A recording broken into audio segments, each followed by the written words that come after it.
Okay, let's go live. Let's see if I can share this. Okay, let's go live. Let's see if I can share this. Today, this morning, and going from there, waiting for people to get on. And hopefully we'll have people getting on rather soon, I hope.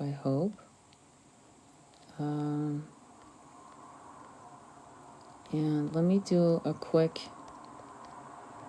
intention before we start. I think that's not a bad idea. Intention on getting as many messages that we need for our highest good, and so that we can find some truth during this time, because this level. Hi Jennifer, welcome. If you could share the live so we can get people going. Trying to get people going, at least let's get at least 6 people so we can start. But while we wait for people to get on, let me see here, where did I wanted to say that yesterday was 9/11. I live in the state of New York, and it's incredible, in my opinion, that the resilience of the people of New York, the resilience, because when I saw 9/11 happen, I was in California, and I remember coming out of the shower. I knew exactly where I was and exactly what was happening, exactly what people were doing. My mother, my son were there. He was a little less than 2 years old. And the shock of seeing what was happening. Subsequently, soon after, many theories, I'm not going to even call them conspiracy because it's insulting. Many theories came up. And they were heartbreaking theories. Massively heartbreaking. I don't think, even after all these years, I can forget the scenes of these people that were making choices with their last moment of their lives. Hearing their voices, seeing their actions, and so forth. Because we live in a time where we are being muzzled and we're not allowed to speak, and we're losing our freedom of rights more and more. Let's be honest. A lot of women are I'm really ashamed of a lot of women. Very ashamed of a lot of women just, following Kamala. Oh, she's a woman. We want a woman. Meanwhile, she's publicly talked about enforcing laws and structures to stop us speaking our truth. Yes, I'm an oracle reader. Yes, I'm a psychic hypnotherapist. Yes, I'm a spiritualist, but I'm also a person who is trying to ascend and looking around my environment, realizing that we have people in high places that don't deserve to be even there, who are fucking our ability to ascend because of their hell-bent fascist ideas about speech. Now you could say, well, look at what you just said. You've got freedom of speech. She's looking to completely, if you thought COVID lockdown was bad, where YouTube content creators who'd been around for years and got their content pulled because they were asking the right questions, if you think that was bad, when she comes into power, that woman is going to make our lives a living hell. And Trump's no better. That's the problem. See, this is what we're facing as Americans. Am I going to do an oracle reading? Absolutely. We need some levity because the shit's getting real and we're getting squeezed. But if you women out there are voting for her because she's a woman, I'm looking at his team. I'm looking at Kennedy. I'm looking at Tulsi Gabbard.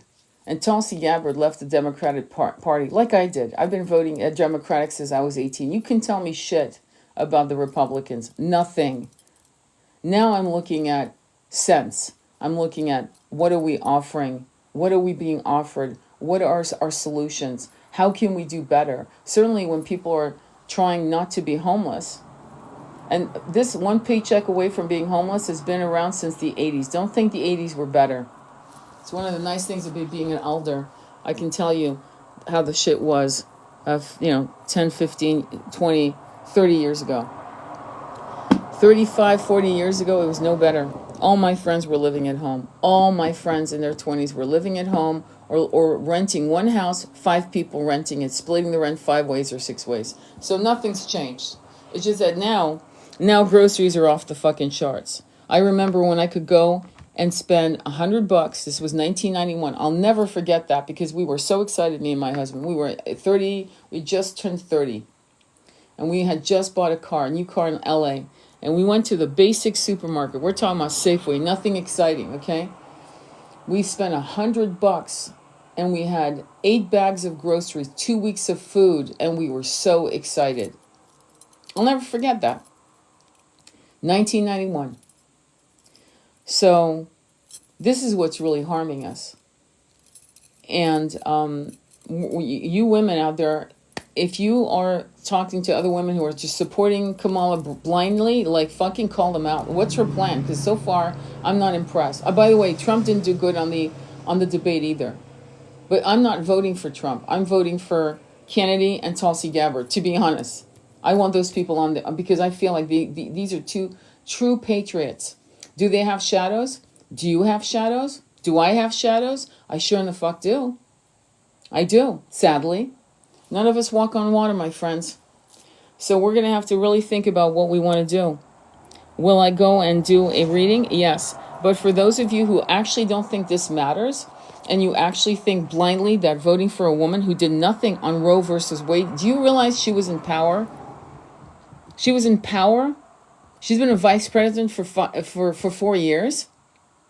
And she could have stopped it. She could have banged the drum. She could have gone insane. She could have really done some things. Like always, all of these women, senators, and her as a VP, could have done something to stop Roe versus Wade being overturned. None of them did a fucking thing. So when they start promising all kinds of shit now, why now? Why not before? So I think we better be doing better as women, okay? Because do your history. I'm watching comments of women, young women who know nothing, who've not been educated, clearly or educated themselves, talking about comparing her to Margaret Thatcher like that's a flex. Margaret Thatcher was known as Bloody Mary for a reason. She earned that title. Look her up. Do some research. Get your ducks in a row on this one because you really need to understand what she did and how awful. She was one of the worst PMs in history. And that's saying something because they've in England they've had some assholes come through those doors. However, she was by far the cruelest in memory. Okay? I was a high school kid when I saw how she dealt with the Irish protesters who were fasting. She didn't give one fuck, and many of them lost their lives because of it. They were doing peaceful protesting, and she let them perish. She let them lose their lives because I don't like that word unaliven, okay? Because we're also being pushed to pasteurize our languages. If George Carlin was alive today, what would he be saying about these words? Unaliven. What would he say? He would rip it apart, and you know it. You know it. You who are smart have watched George Carlin for years, and you know what he would be doing with these words. Words have power not because they're spells, okay, that kind of fearful bullshit. No, because they elicit emotions. And it's the emotions that elicit manifesting realities. You manifesting your reality. Does that make sense? So I'm coming out hard. I'm sorry, I didn't expect it. I didn't expect it because 9/11 is on our heels behind us. And honestly, I couldn't do a live yesterday because it wasn't that it was emotional. It was that I feel like it's tender. It's still very tender on the consciousness of Americans and Westerners. And sadly, you have to understand, I also am from Europe, and I was raised by my grandmother, my mother, French, okay, and they went through those wars. My grandmother went through 2 wars in France, okay? So unlike American consciousness, there's been occupation. There's been, WARS, since we have to fucking spell it out. Or, do you understand? Most of you should be sick and tired of this muzzling of our ability to speak. And Kamala she's on record. Look it up. Kamala, her ideas of how to control social media. Watch what she says. But she won't make racism illegal in the country, because that would just across the board. In other words, if you're going to act like a fool like that, if you're going to be you're going to have these very toxic, dangerous ideologies, that it's illegal, that would be good for all of us. All of us, it doesn't matter, all of us. But she won't do that. See, when a woman wants to be true to her sisters, she would have never allowed Roe versus Wade to go down. I'm past my time to give birth to a child. And I still give a fuck that you women can't actually make decisions with your body. Your fucking body, your fucking choice. She didn't do shit. Do I think Trump will? No, but I think Kennedy will influence him, and so will Tulsi Gabbard. And Tulsi Gabbard's on record saying that, by the way. So I think we better look at the whole team, because Kamala's VP looks like he doesn't know what it is to be a masculine. I'm sorry, politically incorrect. I don't give a shit. He doesn't know what it is to be a leader. If something happened, God bless her, okay? Because this is not about her safety. Her safety is, all people's safeties is important. Everybody thriving is important. But look at what she's chosen as a VP. He's not as strong as her. And that concerns me. Because a VP should be as strong as its leader, in my opinion. Okay? So who else does she have on her team that is so fantastic? So we need to get really serious about looking at what has she done, what has she said. Unfortunately, I know her background very intimately. Why? Because I was in San Francisco when she was playing around with Willie Brown. So that's why I actually know her. My husband knew Willie Brown and knew Michael Brown, his son. And he ran with them. They hung out, set up parties. So it's not like I know who she is and how she got to where she is. I know intimately how she got. That's why I have absolutely no respect for her. None. Just so you know, I'm not just talking out of my ass from articles. I remember the stories, okay? So, democracy, haha, exactly. Democracy is not something that's convenient to them. Democracy is our right to speak about what we feel that is disingenuous and toxic as fuck. The fact that both parties, I'm going to be blunt, both parties will keep sending billions to these fucking countries, right?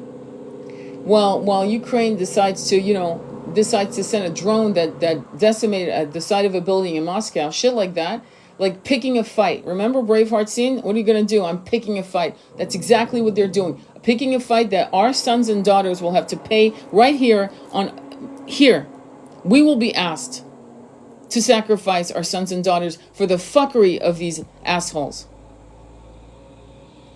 And so, yeah, I'll do oracle readings, absolutely, because we need the levity, absolutely. But I'm also going to say that we need to fucking do better as Americans. We better start thinking, I would rather you have tinfoil hats than no consciousness to actually go out and start researching your shit. Read papers from foreign countries. I'm not fucking kidding. You want to hear about truth? Read other perceptions from other countries on how they see us as Americans, because I'm half American, and my father fought in World War II. Purple Heart, Silver Star. So it's not like I don't have a right to speak of it. I have an absolute right. But what I will say to you is that I will not send, I don't know about you, but I won't send my son or daughter to their fucked up systems so that other entities like BlackRock can make more money off the sacrifice of our children. Fuck that.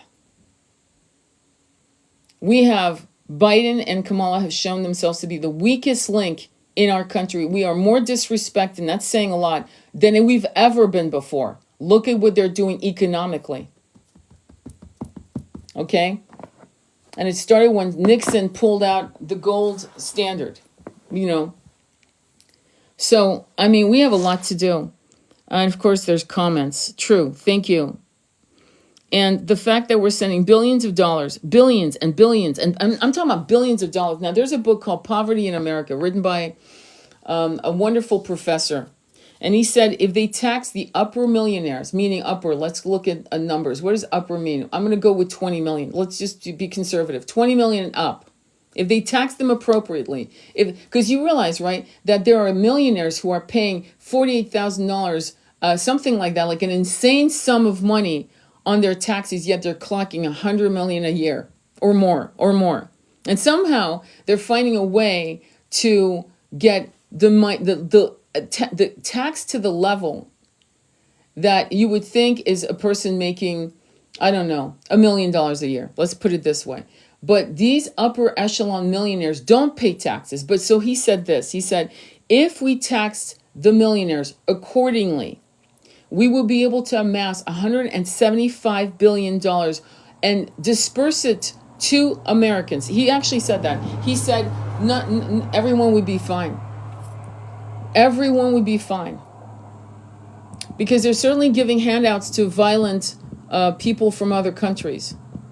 I mean, we're hearing about what's happening with, and you know, not all people are, so when we say the word Haitian, it is not meant to denigrate a people, because there are a lot of Haitians that are fucking suffering.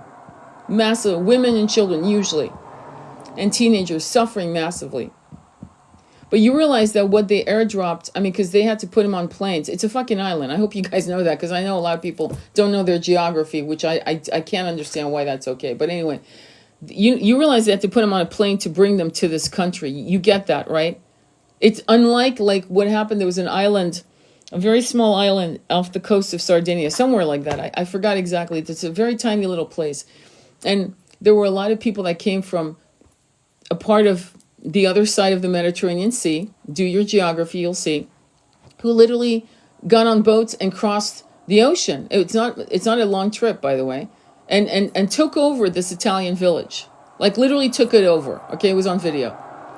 Whereas they had to put them on planes to bring them here. And they chose the kind of, they didn't, see, I'm not seeing women and children airlifted and we can give them homes and give them a fresh start and so forth because we're the ones who fucked them over, right? Colonialism. No, that's not what happened. They picked they allowed the most toxic of the masculines by design. So it makes you wonder, where the fuck is this administration talking about? And so for you guys to actually vote for another 4 years of this fuckery because she's a woman, I have to ask you, did you forget your reincarnations as masculines? Do you remember that it's about leadership and not gender? It's about caring about people. It's about being a patriot, and a patriot cares about its people. It wants the best for its people. It finds itself to be in a massive level of responsibility to make sure that, for example, did you know in welfare, just on a side note, did you know that if you're on welfare, so what happened with a lot of people in COVID is they lost their jobs because many didn't want to take the jab, okay? So with that said, because they lost their jobs, many of them went homeless, right? Because after a while, rent was no longer guaranteed by the lockdown. So they lost their jobs. Do you realize that when they go to welfare and you ask for cash support, you know what you get? You get about $297. Now, you and I both know that the average rent is about $1,200. Average. The days of having rent for $750, $850 in San Francisco, in beautiful parts of New York, in areas like, I don't know, Los Angeles, because I used to have a cottage for $850 a month. Those days are gone. Those rentals. So welfare gives people a certain amount for food and a certain amount for cash help. Cash help at $297. $297 is not going to do shit except put gas in your car or get you bus fare to a job interview. That's about all it's about to do. It's not like giving someone like $13, $14, $15, I don't know, $2,000, which is what they do in France. I don't know about the rest of the world, but in France, if you've got some problems where you're not unemployed, when you can't find a job, whatever, you get $2,000 a month. $2,000. And that was in the 80s. So I don't know how much it is today. I knew of a homeless man. He was homeless. His Social Security was $900 a month. Do you know how much they gave him on food stamps? And let me tell you what they said. They said, here's $48 for your food stamps. $48 fucking dollars. The man is homeless. He's getting $900 a month. Well, you're homeless. You don't have to pay rent.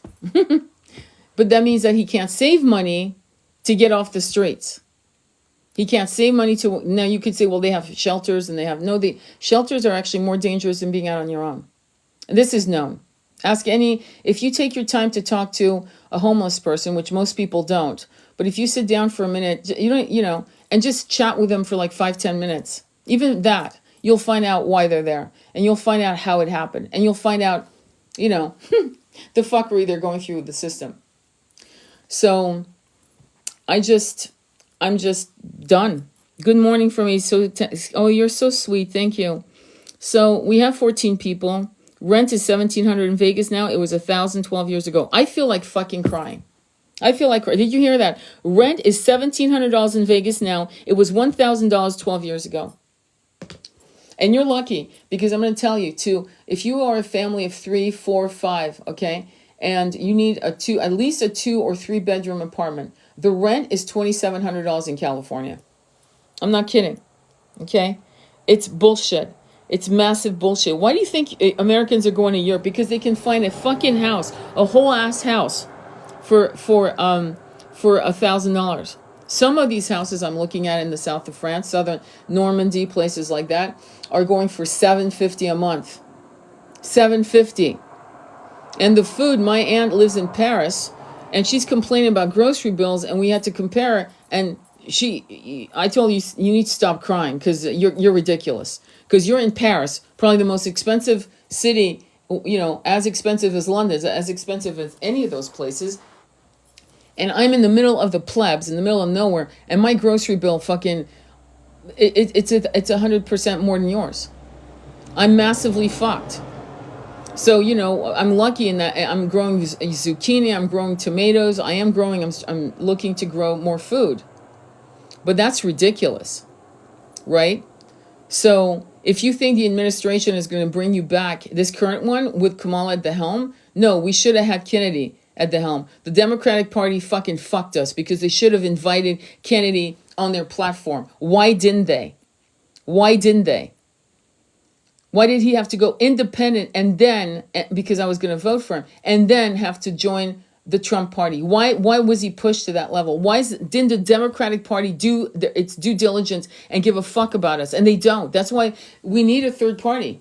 We need to create a third party that is as strong as these other two parties, because honestly, it's the same fucking bullshit, different face. Ultimately, the only thing that's giving me hope with Trump, and I'm being very real with you, is that he has Kennedy and Tulsi Gabbard. And if he has those two, then he must have some other heavy hitters whose names we don't know, or whose faces we won't see, who are heavy hitter thinkers. And so based on his team, because if he was just running without those two, yeah, he wouldn't have my vote. Not fucking, I probably wouldn't even vote. I'm being honest, okay? Because I'm not here to spin my wheels, stand in line, and do some bullshit like that for a zero result. But we are at a crossroad that is very serious. It is not a joke. Now, I'm going to tell you something, just so you understand how I think. When the Y2K was happening, I was in software sales, and I knew nothing was going to happen. Meanwhile, everyone was panicking. Oh my God, there's going to be a collapse of the infrastructure. Nothing, crickets. 2008, calm as a cucumber. Didn't give a fuck. Realized that it was we hit a mountain, okay, but we can get out of the car and keep going. And we kept moving. We all kept moving. 2012, the calendar's ending, the Maya, oh my God. I went, no, it's the end of an era. Okay, I was calm. This is not something I'm calm about. 2024 is squeezing us like you wouldn't believe into 2025. Now, 2024 is karma. It's the number of karma.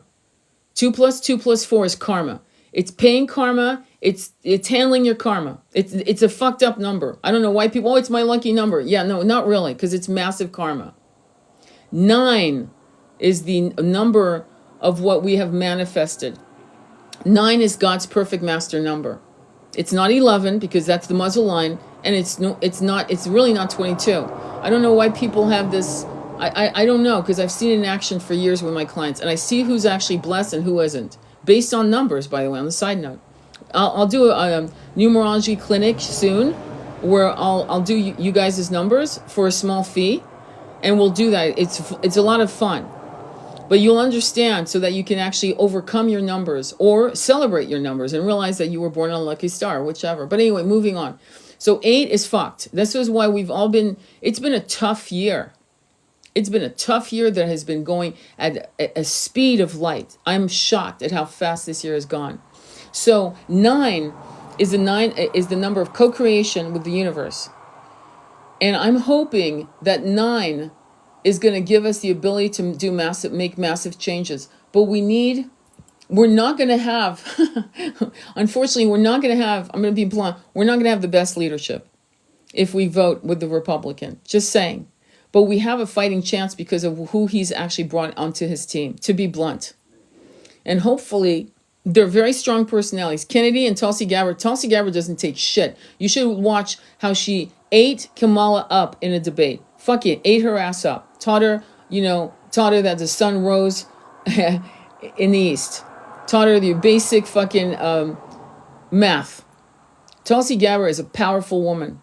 She's so powerful that she's not towing the line. She colors outside the lines. We need a woman like that, because had she been in power, in real power, believe me, this Roe versus Wade, which is important for you men as well. It's not just important to women's bodies. It's important for men, because if you're stuck with a chick that all you wanted to do was have a one-night stand, and now suddenly you're expecting a child, that's fucked up. Okay? Because there's no other solutions now. It shouldn't be the end of the world for you as masculines either. So it's to your benefit to really help feminines out there have complete autonomy over their bodies. And I'm still shocked. But let's be honest. Let's remember what happened in 2023. We got involved in situations that were toxic as fuck with other countries and spending billions, while we have veterans who are homeless. So I don't have to really worry about you young ones out there, because you've seen how they've treated their Vietnam vets, guys coming out of Afghan, Iraq, whatever, right? They all came back. Some of them are doing okay. Most of them are on the streets, homeless. Okay, we know this. So you guys already know how they treat you guys when you come back. So that the point is, many of you, unless it is a righteous cause, will not serve. I know that already. I mean, right? You don't have to be a brain surgeon to figure it out. You will not serve. You can't serve because you know how they treat you at the end of the road. And it hasn't been well, has it? VA is a joke, isn't it? And I know that for a fact. Why? Because my husband's aunt was a nurse at the VA in San Francisco during the AIDS epidemic. So it's like I kind of had a little bit of information here and there. And over the years, I've had friends who have been vets who were not cared for the way they needed to be cared for. And it's a system that's so broken. It's kind of like the public educational system. It's broken. And it's been broken since I was 14. So it's not like this is new shit. If anything, it's getting worse. And there's no real reason for it, except to say that, what was it? Was it Rockefeller who got involved in public school education and said, I don't want thinkers, I want workers? Correct me if I'm wrong. I don't care if it's the Rockefeller or the Vanderbilt that said it. But the point is, it was said. So now you're seeing the results of that statement.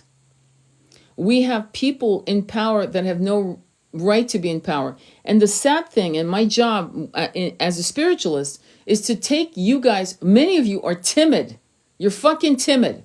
You won't speak your truth, and you won't speak the truth because you're timid, because of past lives issues of being unsafe when you did speak your truth. Look at what happened to William Wallace. Remember the movie Braveheart? William Wallace. Look at what happened to every single person who has spoken their truth. It doesn't always end well. However, they have made sure that we had our freedoms. It pushed off a level of muzzling that now is so evident, and it's barreling down our way. They are literally trying to instigate a system. I'm watching a movie called Equilibrium. Look it up. Equilibrium with, I forgot his name, Christian Bates. Look that movie up. Look at the philosophy of why they start acting like that. Emotions are outlawed. If you feel an emotion, you will be unalivened. That's what the movie's about. I'm not joking. Because their premise is that we don't want any anymore. We don't want that. And because it is the emotions of people that have caused these things, we're going to create a system that controls people's emotions. I'm not joking. It's very, very similar to, well, not similar. It's very, in its basic with Brave New World, Aldous Huxley's Brave New World, where they give out the somas, okay? Where they have betas and alphas based on how much oxygen they're giving the tanks because no one's giving birth anymore naturally. Everything's in containers, in capsules, okay? So we're in a situation where you think this is all movies and entertainment, and it's not. Matrix, the last scene when he comes out of when he goes back actually into the whatchamacallit, the capsule, because the machines need to have him in there, and for the good of for the greater good, he sacrifices himself, right? And so we see that at the end. Good morning, Crystal. It's good to see you. So does that make sense what I'm saying? Any questions or comments on that? Let me make sure I didn't miss any comments. Thank you for liking the live. So we're going to have to find our voices. Each and every one of you have a voice. Each and every one of you has an account. And it's time for you to start speaking or reposting or even duetting. And you don't have to say shit, by the way. I've had people duet my stuff and they're not saying shit, okay? So they're just pointing at the screen. That's it. That's all you got to do. You don't even have to point. Just show your hand pointing at the screen. That's it. That's all you got to do. And maybe type in some comments of why you want people to pay attention to that. You can start with that. But I need you to start because we can't be a small amount, a handful of voices of light bringers that are trying to bring truth to the planet so we can ascend, which is why they're squeezing and beating the shit out of us, because they know that we are actually at the threshold of ascension, of 5D. And many of us are different. I'm going to get, so you have spiritualists. Let me explain to you how I see it broken down. We have spiritualists that are light and soft and say, kumbaya, let's meditate, let's work on your chakras, okay? We have others who are warriors like me. We need people like me, but we also need the soft kumbaya spiritualists. Not the liars, though, okay? Not the ones that feed you bullshit like you've been the chosen one. No, you guys fucking volunteered. I keep saying that again and again. That's more badass. That's badass. You volunteered. When everyone stood back, souls stood back going, yeah, I'm not going into that three density. Were you fucking kidding me? I'll lose my fucking consciousness. You step forward, hoping that you'd be awakened at the right time. Having trust in the universe. Having trust in your mission of why you were here. Okay? So you volunteered. And then there were others who are a mix of... some of them are silent to me, and we need them. They're the ones that meditate. They do a lot of meditation, a lot of looking and changing the energies of the environment. I have a client. I did hypnotherapy yesterday. She actually heals ley lines. Ley lines are mapping of lines. You can't see them, but they're lines that go across this planet that either open portals, but they have a frequency of power.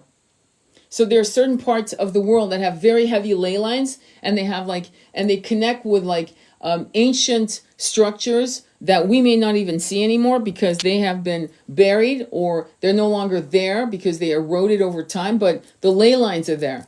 So it's a power place. So Sedona, Arizona, Ojai, California, Stonehenge, other parts in England, because England in itself, because it has 75% of the crop circles come out of England, massive ley lines. The heart chakra of the world is in the UK. To give you an idea. So anyway, what she does is she's quiet and she'll get downloads that she needs to go to a certain part of this country. I'm not joking. And she'll drive there and she'll work on clearing the ley lines. Okay. Agree, volunteering. How do you show now? Are you the first to raise your hand? I don't know what that means. Say, kind of rewrite the sentence. I'm not understanding it. I'm sorry. Any questions or comments on what's happening here? So you don't vote for a woman. You vote for a person, a soul that has your best interest at heart, and that is your patriot. So yes, we're back to the old fucking, the less of the two evils. I'm going to be straight up. We are back to that bullshit because not enough people supported Kennedy, right? because everyone was in a fear state of, oh well, it'll give a vote to Trump or it'll give a vote to Kamal, that kind of bullshit, instead of trusting the process. So here, and finally, the guy realized that, by the way, when Kennedy tells you, and Tulsi Gabbard tells you, we can't have this woman in office. That's a big statement from Democrats, okay? When you've got Democrats going, yeah, she can't come back in here. And that's also why they're no longer part of the party. They had to go independent because they can't, the Democratic Party, I don't know what happened to them. I don't know when it happened to them, but they showed their faces during the lockdowns. I'm sorry. They showed their fuckery and the hypocrisy. Their hypocrisy, because many of them were still going out to dinner, enjoying their lives, doing what they were. In other words, the rules were for us, not for them. Okay, and for many, it destroyed. I mean, I remember seeing scenes of people who couldn't even say goodbye to their loved ones, were blocked. There were all kinds of people who put their lives on the line in hospital. There was a nurse that had a little camera on her lapel. Okay, in I'm not even going to say where, showing what was happening, and so we could hear what these people were saying. It was a massive fuckery, and it was under their fucking their leadership. So we kind of know. So unless you want to go through that shit again and again, and they've allowed, and I'm not again, we are all immigrants, we get this, right? And many of us were illegal, so let's not play that fucking game, okay? Well, I did it the right way. Who gives a shit how you did it? The point is, you came here and you created your life, and your grandparents created their life. Many of us came here and grabbed land illegally, technically, just so you know, okay? Let's not play like, oh yeah, we're just so good. But what they've allowed here, the kind of immigrants they've allowed here, are toxic as fuck, and you know that. And it's not to denigrate any type of people or anything like that. Let's stop with the fucking that consciousness. It's about, they're toxic as fuck. Do we have toxic masculines and women here, right here, who are native born here? Yeah, we do. We have a lot of them, but we don't need more than that. Okay, we're trying to handle that shit. We don't need more people like emptying their prisons and throwing their worst of the worst, the most toxic beyond toxicity to our country. We're already trying to deal with our shit. And the fact that they did it under their watch, and they're excusing it, and the rumors, it could be wrong, it could be to incite anger and separation, meaning, oh my God, they're getting $13,000 on their EBT card, shit like that. Could be true, could be false, but the point is they're here. They're here. And they've been brought to this country for what purpose? To create chaos? Now, I know you know how to connect the dots, or else so far you would have left me by now. To create chaos for what purpose? Another lockdown? I'm just going to say it. So what is the purpose of bringing them here? To create chaos, to create fear. See, here's the problem with our ascension. We cannot be in fear to ascend. You understand that, right? So if the 1% and the elite and the dogs, the puppets that are playing for the elite games, see that they have a plan to prevent us from ascending, what is the best thing they can do? Create chaos, create fear, create distrust, create despair. And then you've got the grocery bills and the rent bills. Create survival energy, lack energy, right? Not abundance energy, lack energy. By design, every single fucking fuckery these bastards are doing is by design. Now you've got Kennedy, who didn't have enough time to talk about his Marshall Plan, which his father and uncle had they were planning to stop poverty. Did you know that? Look it up. Did you know that his father and uncle were looking to create an end to poverty in America in the 1960s? Did you know that? So Kennedy's plan was to come up with which is not hard. I just told you about the book Poverty in America, with taxing the very rich, the nosebleed seats, and to create a plan to stop poverty in America. And it could be done in probably 1 year. Why? Because when you send resources to people, it doesn't take years and years. Look at how long it took them for organizing a lockdown. Took him 3 weeks. Come on, man. They can do it, and it was worldwide. So when they want to, they can. Kind of like a bad date. If he wanted to call you back, he would. If they wanted to end poverty, they would. They would. So now we have homeless Americans, born and bred here, many of them serving, for the good old USA flag, came back, didn't have the mental health. Many of them were absolutely gutted because of what they saw, what they had to do by orders or else. Always a threat, always the sword over your head. And came here and realized that they couldn't fucking deal. They couldn't deal. So they needed housing, they needed money, they needed mental health, they needed to just 1 year, lick your wounds, man. Rent's paid, you're good, don't worry. 1 year, 2 years, whatever you need.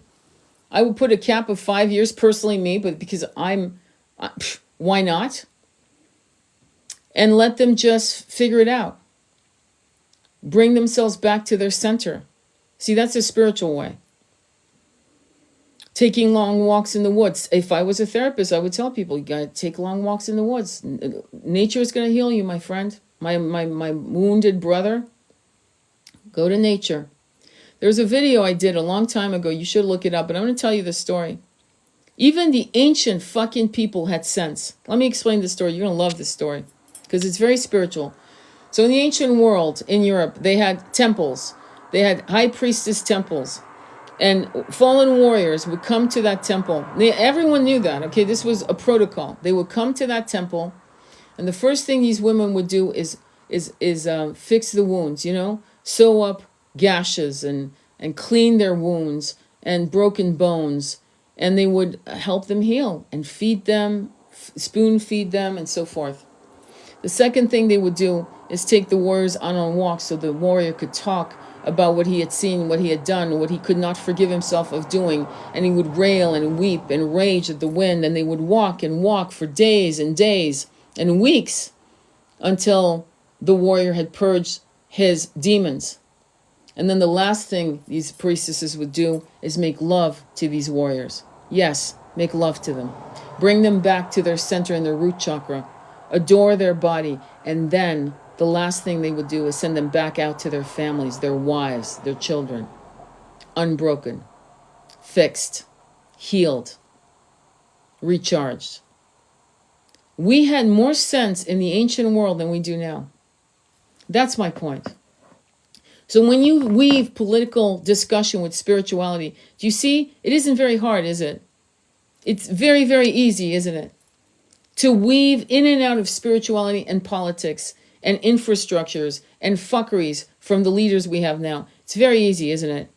And that's what we need to learn how to develop. This muscle of discernment, of the ability to stitch in and out these complex ideas into the most rudimentary where a 12-year-old could figure out what I just... A 12-year-old would understand what I just said. Fuck a 9-year-old. Okay? Just saying. People get it. So, any questions or comments? Any questions or comments? Agree, volunteering. Okay. How do you show up to the world now? Okay, I'm sorry. Your amendment needs updating too. Yes, thank you. Yeah, so Jennifer says your amendments need updating too. Well, for one thing, we should have anything that is to harm other people illegal. That's it. In other words, if you're against a certain race of people, it should be illegal. I'm sorry. I'm sorry. We should not tolerate people who say negative, evil things about a race of people or a person's religion. It should be illegal. Now, the other thing they should do, and that's my opinion, is they should teach religions, not one religion, thank you very much, all religions in schools. I mean, if you're not going to teach philosophy, at least fucking teach religions. If you're not going to teach religion, then at least teach philosophy. But teach people how to think and how to know and understand the nuances of evil and good. And so the thing about religion, when it was taught in schools, is that it taught people right and wrong. But now we don't even have that. So it's like, okay, so we don't have that. Teach philosophy, right? Doesn't that make sense? So we don't actually grow kids that are amoral. They have no morals, because that's what we're actually doing. So that's why I keep telling parents, you better do your work. If you think they're doing work to make sure your kid is a thinker, think again. You better have Sunday dinners. You better have at least 3 to 4 meals at the table. You better. You better take your kids out in the woods or by the beach and have long conversations. You better. You better tell your kids about stories you had, crossroad moments of right and wrong, decisions you made, decisions you regretted to make, decisions. You better. So, I mean, if you think education, public education is, yeah, they teach all religions to kids here at school. Did you hear that? They teach all religions to kids at school. They do. And I lost a lot of people because they don't want to have this conversation. You see, it's funny. You don't want to have this conversation until your shit's fucking, when you're stuck and you're cornered like a dog. You see, now you want the conversation, but now it's too late because there's no one to have a conversation with on the subjects that I just brought up. So I'm kind of like, again, of the lack of patience, the lack of wanting to actually attain knowledge or on these subjects, on this importance of our country healing itself, because our country is not healing. It's going the wrong direction.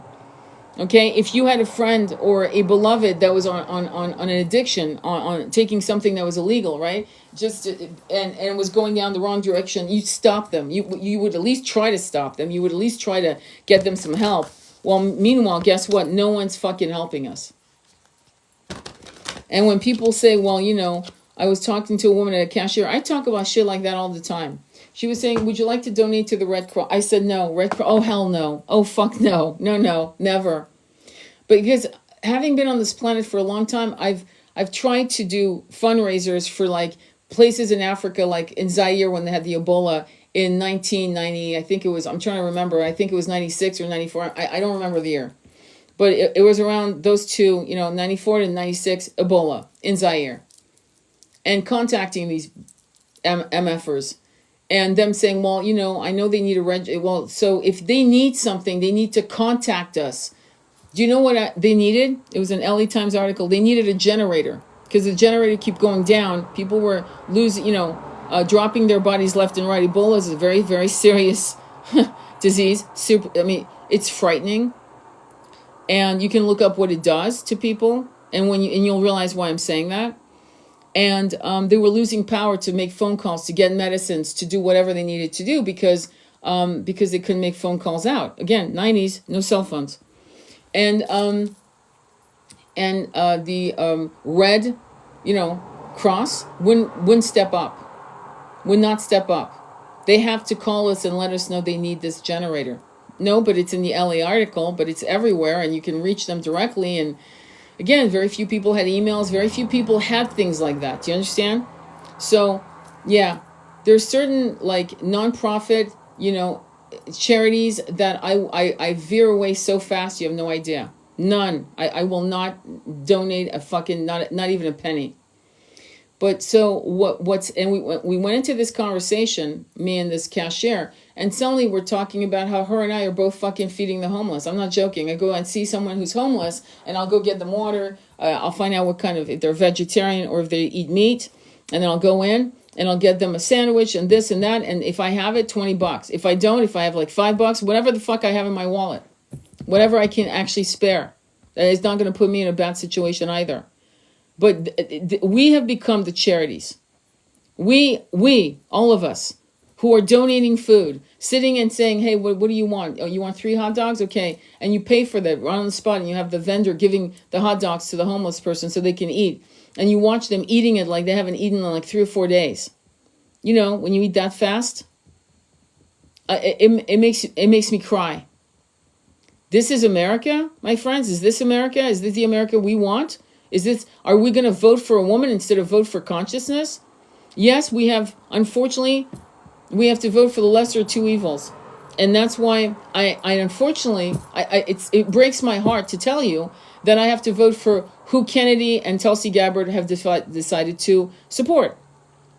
And I have to trust that if they're supporting this man, because we have no other choice, just on the side note, none, that if we support this person, then and if they've decided to support this person, right, then they must know a lot more shit that they can't actually expose for whatever reason.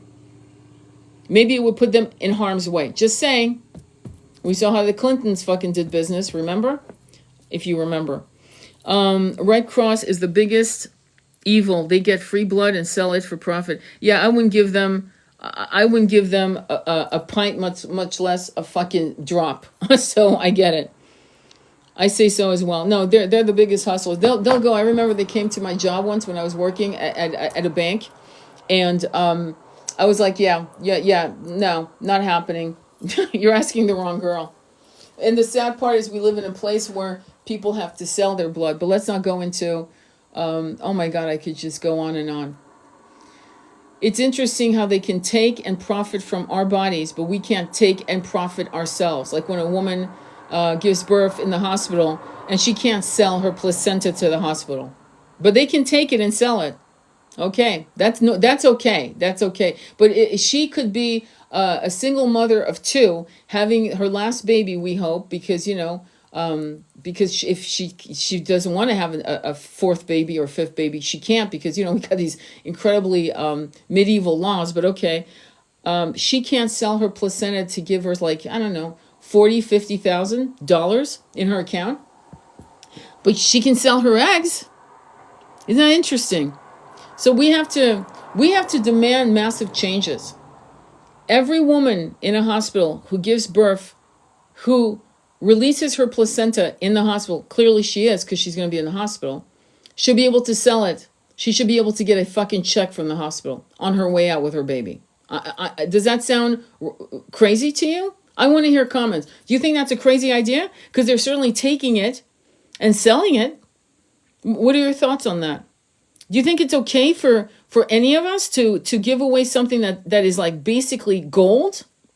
It's worth in gold, and we have to leave it while they actually profit from it? Oh my God, that's so amazing, Yessie. I won't even say it. Shouldn't be a two-party system. We have like 7. Jennifer is in the part of, she's in the north of Europe. And so I won't say her country, but it shouldn't be a two-party system. We have like 7 parties. Did you hear that? 7 fucking parties. And the majority wins. That's normal. That's a good idea. Not for long. Absolutely. They're a scam. They're a scam agency.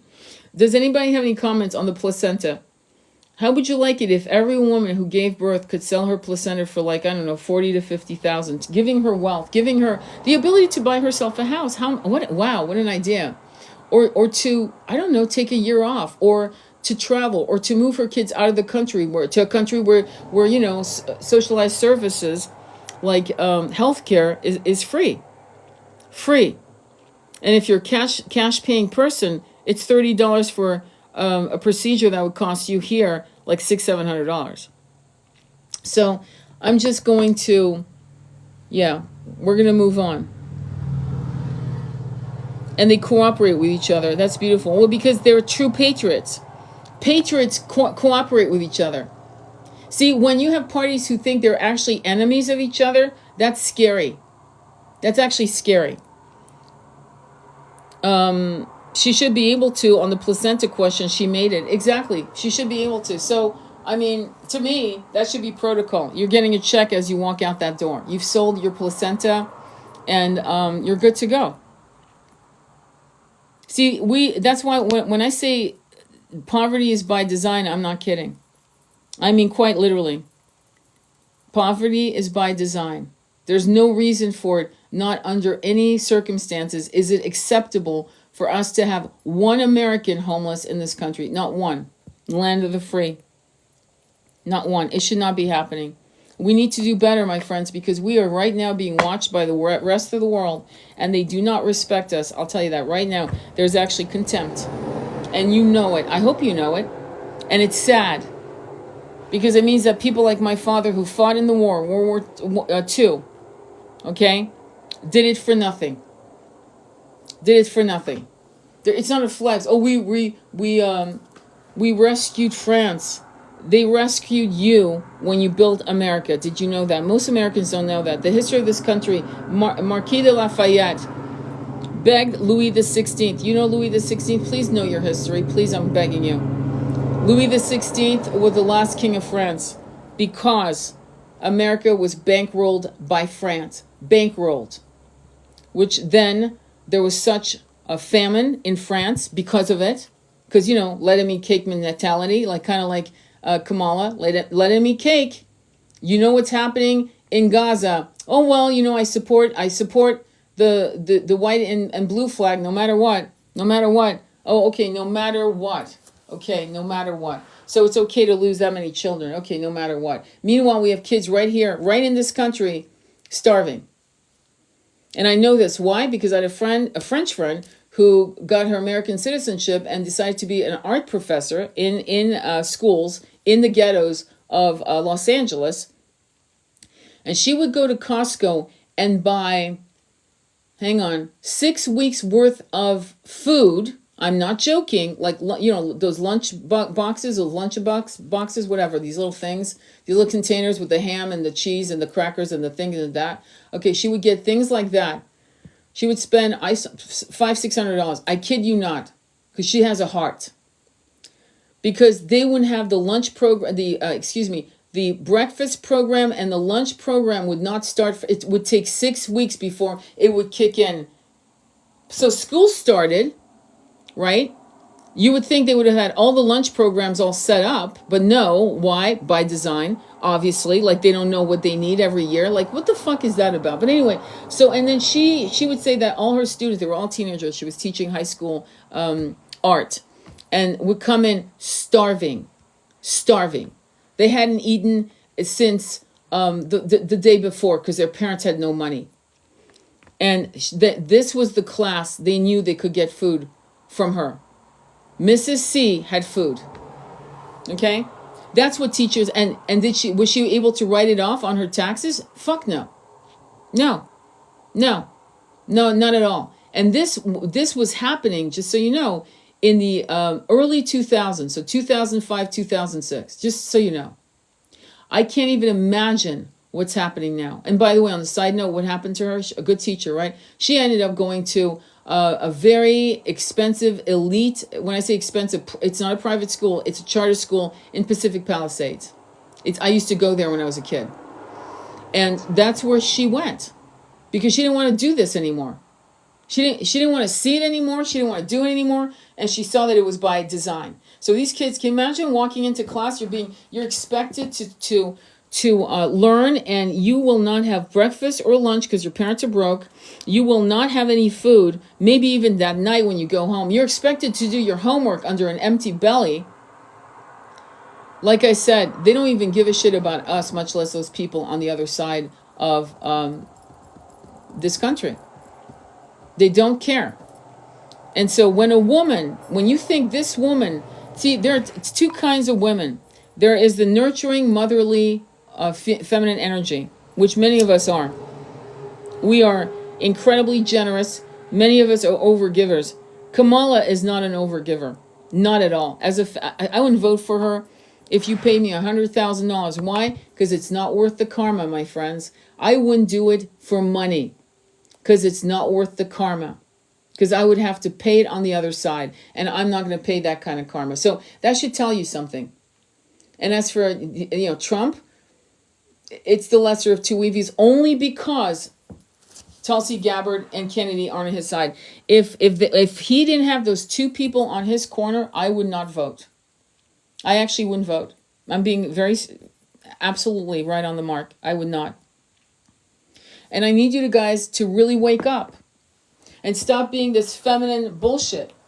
I just reposted a beautiful story of an African man taking his medical license. We need to stop being pro-feminine and pro-masculine and be pro-fucking good human being. I don't care what's between your legs. Are you a good human being? So let me tell you the story of this beautiful man. So he's taking his medical license. Now, I don't know if you know, but it's not cheap. He's taking his medical license, and his girlfriend texts him saying, I've been in a massive car accident. I'm blocked in, blah, blah, blah. And he's like, holy shit, Oh no, no, I will find you. No, no, it's backed up. The traffic is backed up. I'm just letting you know why I'm going to be delayed. And he was like, he left the exam. This is a masculine. This is what we call a divine masculine. Left his exam. Fuck it. I'm out of here. They share locations because when people are really who love each other, they share locations. My twin and I had the same passcode on our phones. Okay? No games. There's no games when you love a man or a woman. Oh my God, I don't want you to get him to my phone. Why not? What do you have to fucking, are you hiding some shit?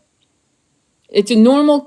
So when you share your location with your beloved and you share your passcode, it could save your life. Anyway, so I am not joking when I say that. So anyway, he rushes out, drives as fast as he can, breaking every speed law you can imagine and he said so, and realizes he has to leave the car where he is, and he's running in the freeway. He's fucking running. It's back to back. He's running and finds her. And because he's trying to pass the test to be a medical doctor, he asked her, "Have they checked you for bruises? Because it could be internal injuries we can't see. You might not even feel it yet." And she, no, they haven't checked me for that. So he checks her completely, and she's going to be okay. But her car was completely mangled, and it's a miracle. Like he said, it was God's work. She came out. My point is the bear in the woods. My point is, so we've taken the bear in the woods to the level of stupidity. Here was a divine masculine, because I know a lot of men who would have continued taking that test. I'll tell you that straight up. They will not show up for you for nothing, much less them being in an exam. He lost the money. He lost in other words, but of course he had these, this issue that came up, this circumstance that would be maybe excused, maybe not, who knows, right? But his choice wasn't me. It was, oh my God, I got to take care of my beloved. I don't give a fuck what I'm doing. I'm dropping everything. And he ran to her. It's a fucking movie. So what's happened with the bear in the woods and this slow psyop of separating genders against genders and child free and me, yeah, child free and me. Let's talk again when you're 75. You've got women who are talking massive shit about their own children that are like 9 and 10 years old, saying they wish they had never had children. Wow, what a womb. Anyway, with that said, so this concept of voting for a female because she's a female. There are young kids that are millennials that are going out interviewing women, specifically women, saying, why would you vote for Kamala? Well, crickets. What will she bring? What kind of change will she bring? Crickets. Crick fucking it. Silence. Because they actually don't know what she's going to bring. All they know is she's a woman. And I want a woman of color in the White House. Okay. Beware what you wish for you may get it.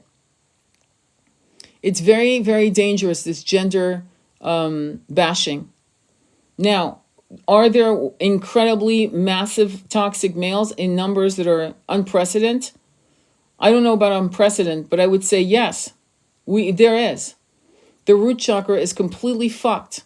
There's no doubt. It is so deviant, is so fucked up that it's actually frightening. There are certain parts of Europe I won't go to because it's not safe to be a woman. It doesn't matter what you look like because grape, since we have to use again, I say it all the time, sorry about that. I have to use a fruit to describe the most emotionally intense, the most debilitating moment in a person's life, man or woman, grape. There are places right now because they've allowed it.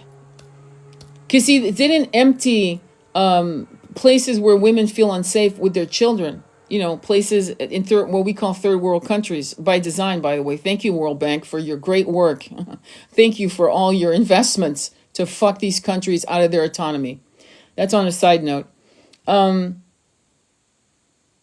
they are lifted the most toxic MFers you could actually imagine by design. It makes Scarface. Do you remember the movie Scarface?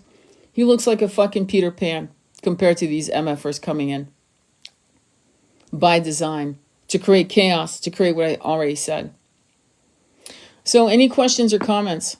I wasn't expecting to go this far, but there you go. There you go. We have to you women who believe in what I'm saying, you need to start talking to women saying you should be ashamed to vote for that. You should be ashamed to vote for that. And when I'm going to upload this video on YouTube, and you can check it out. And you can share it with the people who are actually thinking of Kamala. You've got, I just reposted, I think I reposted this guy, this African American man. Why am I saying their race? Because it's important. Because not every African American person is going for the okie doke with Kamala. Oh, I'm Hindu. Oh no, not today. I'm African American. And now she's doing Southern accents. In the 80s, it was called Ebonics. So she's doing Ebonics by design. She's an asshole. She's dangerous. She will put whatever mask she needs to, so she'll wear a sari in a minute. And it's not to denigrate any one people. It's to say, don't be manipulated. Don't drink the goddamn Kool-Aid. You know? Don't. And the sad part is that we also have really weird white men who have weird, toxic as fuck ideas who follow Trump. We know this. Let's not play games like, oh, it's just not, no. We have a problem. And that's why we should have a law that like the Germans have. Okay? Where it's to have any, like why are we still waving Confederate flags in this country? Let me, why? When we know what it means. We know what it means. Wink, wink, right? We know. Why is it allowed? It should be outlawed. If I had the other flag from Germany, I'd be fucking blasted. There was a guy who was buying all kinds of, you know what, from Germany paraphernalia and was buying it to burn it. Bravo. That's right. You don't collect that shit. You don't collect shit like that. With all this energy of fear and despair and feeling of betrayal. Can you imagine what happened to those people? To the Jewish people? And to people who saved them and put their lives on the line, and many of them did lose their lives trying to save children and women and men from being decimated, from being destroyed. And now we're actually funding that in another country? I mean, I don't understand. But in a way I do understand, because I remember seeing an article about Chase having funded both sides. The German chancellor, and they were funding both sides. Chase Bank. So we know what happens. We know the 1%. They are the problem. They are the fucking problem. Meanwhile, just read an article that Elon Musk is set to be a trillionaire. Trillions of dollars. He could write a check to this country, and he should be writing a check to this country every year for about $200 billion. That would, again, with the book, Poverty in America, would completely eradicate poverty. So, when people have that kind of wealth and don't think it's important for them to help us, when the Depression in this country had people eating the soles of the sole of their shoes. I'm not kidding, because in those days, all shoes were made with leather soles, and people would cook it. Charlie Chaplin did a silent movie based on that, on the Depression, of eating his own shoe, because he was starving. It was happening in America. And here came the New Deal. In other words, the bootstrap theory was a complete fucking failure. Pull up your bootstrap. Just work harder. Just get more jobs. There are no jobs, you idiot. There are no jobs. So the bootstrap theory was a fucking fail. And here came Roosevelt with the New Deal, right?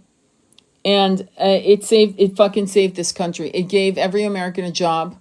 It built the roads. It improved the railways. It fucking built buildings. It saved this country. And then they were ready for the war, the second one. It's like, fuck. For more money. So we know that we need help. And welfare is not help. Welfare is a system that is fucked up and broken. And it's not helping anyone. And the reason why they're always putting down socialist systems, I'm sorry, okay? There's all this fear, oh my God, socialism, it's like communism. No, it's not the same. It's fucking not the same. I've lived under both systems. I've literally lived under both systems, and I can tell you it's a difference. That's why Americans are going, oh my God, I got my teeth cleaned, and it was like $20. Yes. $20 fucking dollars. That's normal. It should not be $200 to get your teeth cleaned. It should not be $2,000 for a root canal. One tooth, root canal. No, it should not be. That's not normal. It should not be, I need glasses. It should not cost me damn near $800 to get glasses. You know, with the frame and the lens and the this and the that. It should and the consultation. $800. In Europe, it would be probably $100, maybe at most $150 with the glasses. That's socialized system. Doctors, and I know this for a fact, just so you know, doctors don't make $100,000 or more when they come out of school. You'll be lucky if you find doctors who make $100,000. Okay, doctors here make $250,000 out of school as neurologists. An internist makes about $250,000 or more. That's not plastic surgery in the millions. Millions. That's not how it is there. Doctors aren't rich in Europe. Well, that's unfair. No, it's not. It's fucking normal. It's not insane. Everyone has enough. They get their 9 weeks vacation. They get parent leave, father leave, mother leave from when a baby's born. And it's paid for. No. It's fair. It's balanced. It's called making sure that everyone has everything they need. No one's suffering. No one's poor. No one's living paycheck to paycheck. And if you lost your job, you will be okay. You're not going to lose your apartment or your house because you're going to get enough money from your country, or in this case, your state, whatever country, to facilitate you maybe grieving your job. Maybe it was a fucked up loss where you weren't at fault, or there was some weird, high school games going on in your position. Let's be honest, that happens all the time. Jealousy, backstabbing, bullshit, and you lost your job because you weren't going to play the game.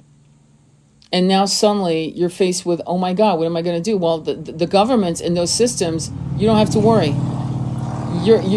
They got you. The net is there. We have no nets. That's why we have homeless levels that are, I've never seen anything like it in my life. I've lived here most of my life in this country. I've never seen anything like it in my entire life. I mean, whole blocks, thousands upon thousands of people, homeless, blocks after block. I mean, like I'm driving a quarter mile on either side, and there are tents and RVs and vans, and now they've made it illegal to be homeless. So they're arresting people whenever they want. They can actually use that. So here we go with the sword over our heads. See, all of us as Americans have a sword over our heads. What is that? Surviving, hustling, figuring out what's the next move. Where can I get? Most of you don't have enough money to survive if you got sick. Most of you don't have, let's say your bills are $5,000 a month. Most of you don't have $5,000 in the bank in case you got sick. You'd have to work through being sick. You at most could take 3 days off at most, and it would mess you up, and it would take you months to pick up the pace, to catch up. And so if you think this woman is going to help you with that, she doesn't give one fuck. Like I said, I know her beginnings. She is doggy dog. That's how she got to where she's at. Doggy dog all the way up and so is Trump. But like I'm repeating myself because sometimes it takes 15 different ways to say the same thing. But what we're voting for, in my opinion, isn't Trump. I'm voting for Kennedy and Tulsi Gabbard. I'm voting for that team. And because they're passionate and fucking they won't take shit, because they don't color within the lines, they will duke it out with Trump. They will fight him on believe me, they will have arguments. They will go back and forth, and he will try to bully them down, and then they will not let up. Tulsi Gabbard said, there was a video where she's supporting, right? And you know what she said when she shook his hand? There are a lot of things we don't agree on. That was the first thing out of her fucking mouth. There are a lot of things we don't agree on, but I know that you are a patriot for this country. I'm paraphrasing. And that's when I say, okay. All right? So she's not going to let him do shit that's going to be harmful to the people. Okay? She's not on the payroll, apparently. I don't know if she's taking donations from lobbyists, but I doubt it. Medical school costs $400,000 in the U.S. That's insane. I paid $800 for my glasses here. Some things are expensive. I got you. Well, that's good to know. That's fucked up. I can confirm most challenging time of my life. Exactly. 100% sick leave pay here for the first month and 66%. 66% is still better than $298 a month. Just saying. I'm sick. I'm on sick leave, pay for my broken foot. Wow. Okay. I'm on sick leave, pay for my broken foot. Anything else? I don't know how much money you're getting on because you're on disability, right? So it's based on the highest amounts you earned, if I recall, with disability. Am I correct? So that's a whole different thing. I am thankful to have good benefits and have lots of sick leave. I wish all had those benefits. Yeah, but it's your company. Whatever company you're working for offers you that, right? It's not the government. You have to understand the difference. It's not companies that give that to their employees in Europe. It's the government. That's why it's universal, meaning everyone gets it. It's not about, oh, I'm going to get this job so I get all the benefits. No offense, it's fucked up. It's a fucked up, that's not okay, in my opinion. I'm glad you have it, but that's not okay. Universal system is where everyone fucking gets it. It doesn't matter if you're working at 7-Eleven, pumping gas, or working at Walmart. You're all getting those benefits because the government pays for it. That's what we need to demand from our government. You need to pay for that. Oh, good. Family sick leave, unpaid. Great. What do you think? I have a trust fund? When I took care of my twin who was on his deathbed, I didn't get anything. In fact, I didn't, because he was in hospice, I couldn't get any help. Not even for incontinence products. Not even for that. Had he been sick and not in hospice, I could have. But do you understand the fuckery of the system? And it goes on and on and on.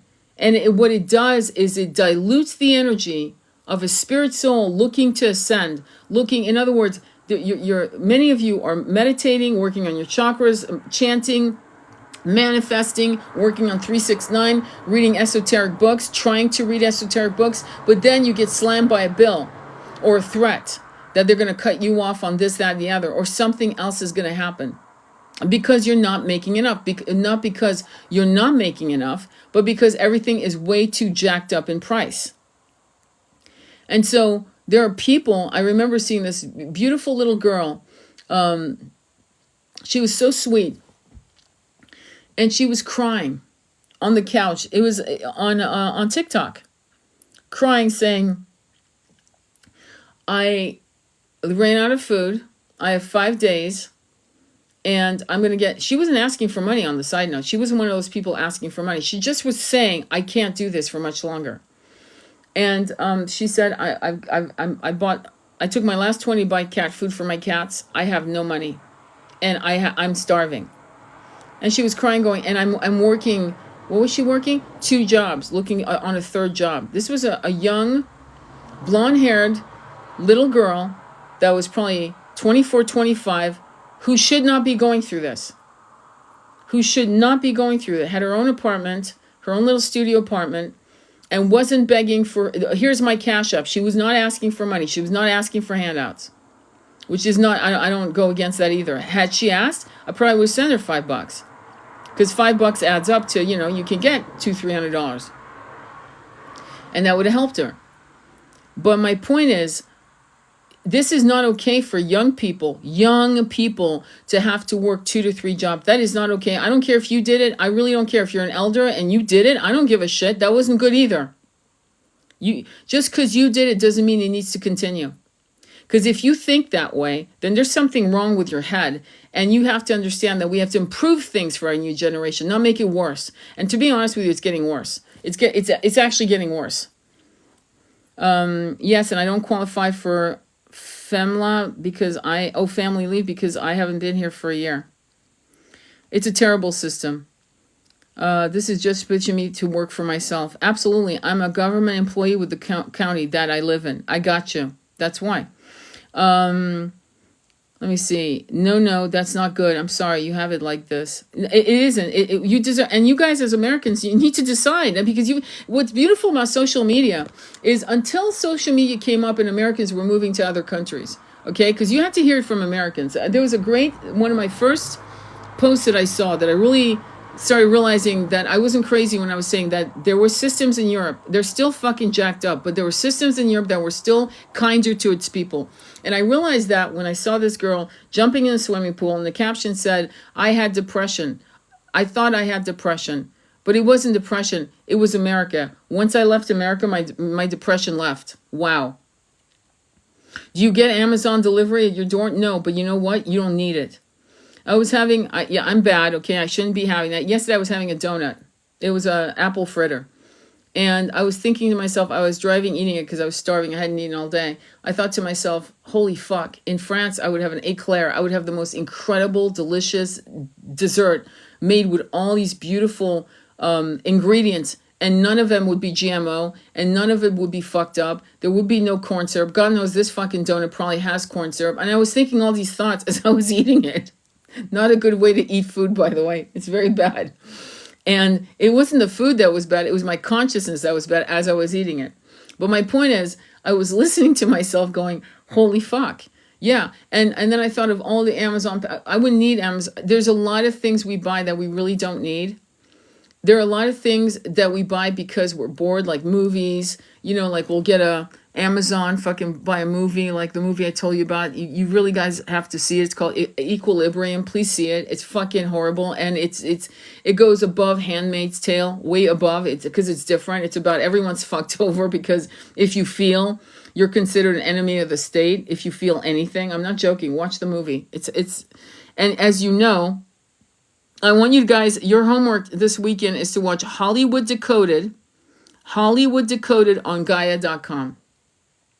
Hollywood Decoded on Gaia.com. Because you're going to learn about how Hollywood works and how it is a servant to the 1% in terms of, but there's a spiritual law. I've said it a million times. Be patient with me. There's a spiritual law where when you're about to fuck over a whole population of people, you have to let them know. So of course, movies is the best way to tell them. And consent is apathy. You don't have to say, I consent or I do. Doing nothing is a consent. It's a form of consent. Apathy is a form of consent.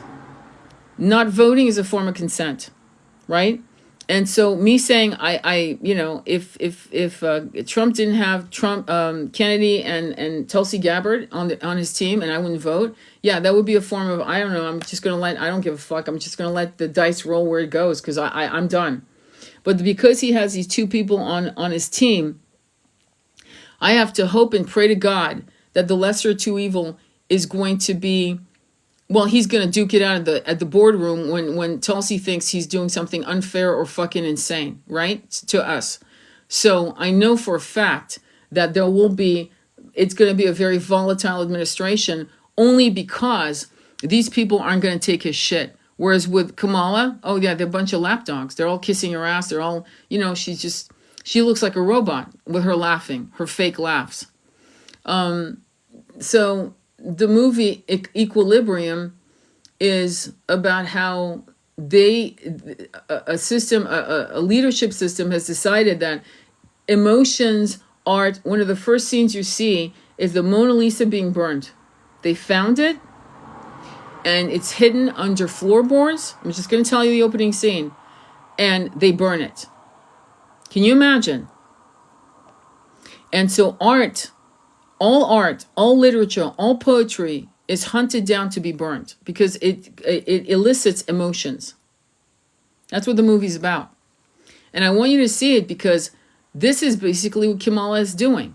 She has publicly said that she wants to control all social media to make sure that we don't get, listen to this, disinformation. What does that sound like after Mark Zuckerberg came out publicly to say that he was being pressured by the Biden administration to shut down any conversations about COVID and the lockdown and the vac? David Icke, Alex Jones lost their fucking pages on YouTube. Facebook was hunting us down and our shit was being flagged. You all know it. All of you who did anything in posting shit that was going against the machine, you know what happened to your posts and how you were flagged and how you were put in Facebook jail. So Mark Zuckerberg came out saying that these MFers threaten him. pressured him, threatened him. And you women with with your wombs are still going to run after a woman that has no womb, meaning she has no consciousness, she has no soul, she has no chakra connection to divine source. There's nothing there. So the lesser of two evil is to look at what is the best choice. And the best choice is, as long as he surrounds himself with people who will say, no, Mr. President, you're wrong. Good, perfect. That's what we want. That's what we want. Look at how we were talked to about the geno going on in Gaza. Look at how we were talked to. So you've got the Hague who oversaw the Nuremberg trials, as you all know, right? So, and they agreed that was geno, but this shit is not geno.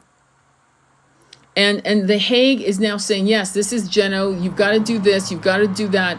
And we are supporting everything that's going against what the Hague Human Rights Advocacy has proposed that we do.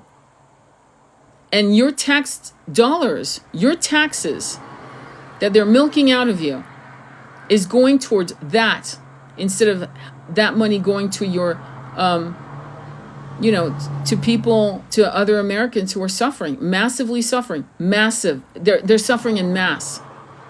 Many of them don't have IDs. I'm just going to bring up shit that you haven't thought of. Well, they can always join a gym to take a shower. No, not without an ID, you can't. And many of them have lost their IDs because, you see, when you go to shelters, your shit's stolen. Or your tent is ransacked by a bunch of thugs and your shit's taken, and that's your ID. There goes your ID, your birth certificate, all your shit is gone. You can't go to take a shower in a gym because you got no ID to get a gym membership for $10 a month at Planet Fitness. That's off the table now. So now you can't even wash yourself, and you have to make a choice between washing yourself or drinking the water. Sometimes you have to make a choice between buying water that's being sold at the gas station for like $3, $4. You know what I'm saying. Or buying a sandwich for $3, $4. You see where I'm going here? Meanwhile, people who are out there in vans trying to bring food to the homeless and water are criminalized and arrested because you're not allowed to disperse food to the homeless. You're not allowed. So now I know of a woman, I wish I remembered her name, who got arrested 100 times. 100 fucking times. They're trying to make our lives more difficult than difficult. And they've got immigrants who have been given food cards going out to, apparently, if that's true, and it sounds like it's true, it looks like it's true, it doesn't look like it's a conspiracy theory of eating people's pets.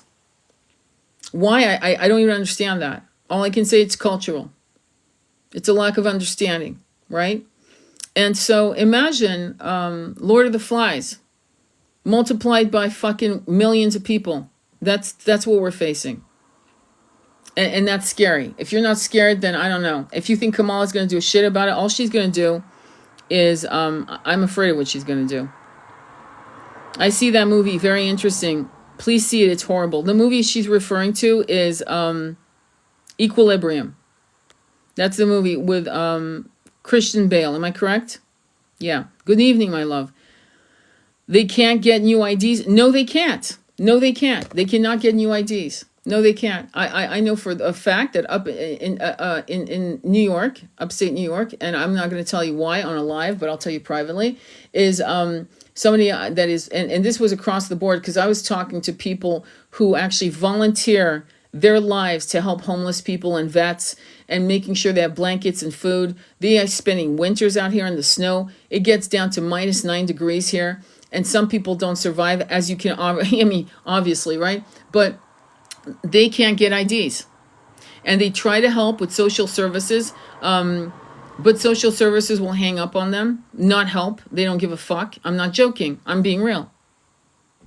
Okay? And so they can't get IDs. So one person that I know for a fact ended up going to Florida for the winter, right? And went to the police station. They called the other state, another police station, verified identity, and got the ID. That's how stupid this whole thing is.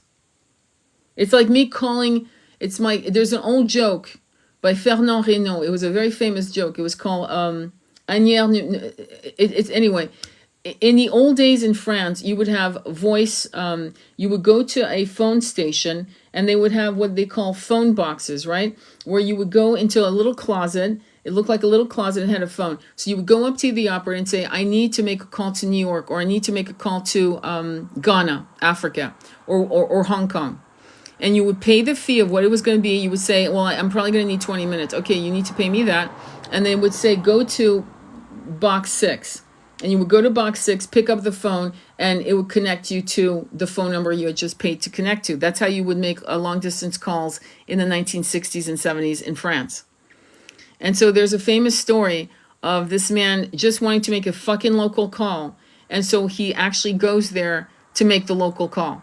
He basically goes there because he can't seem to make the call from his home.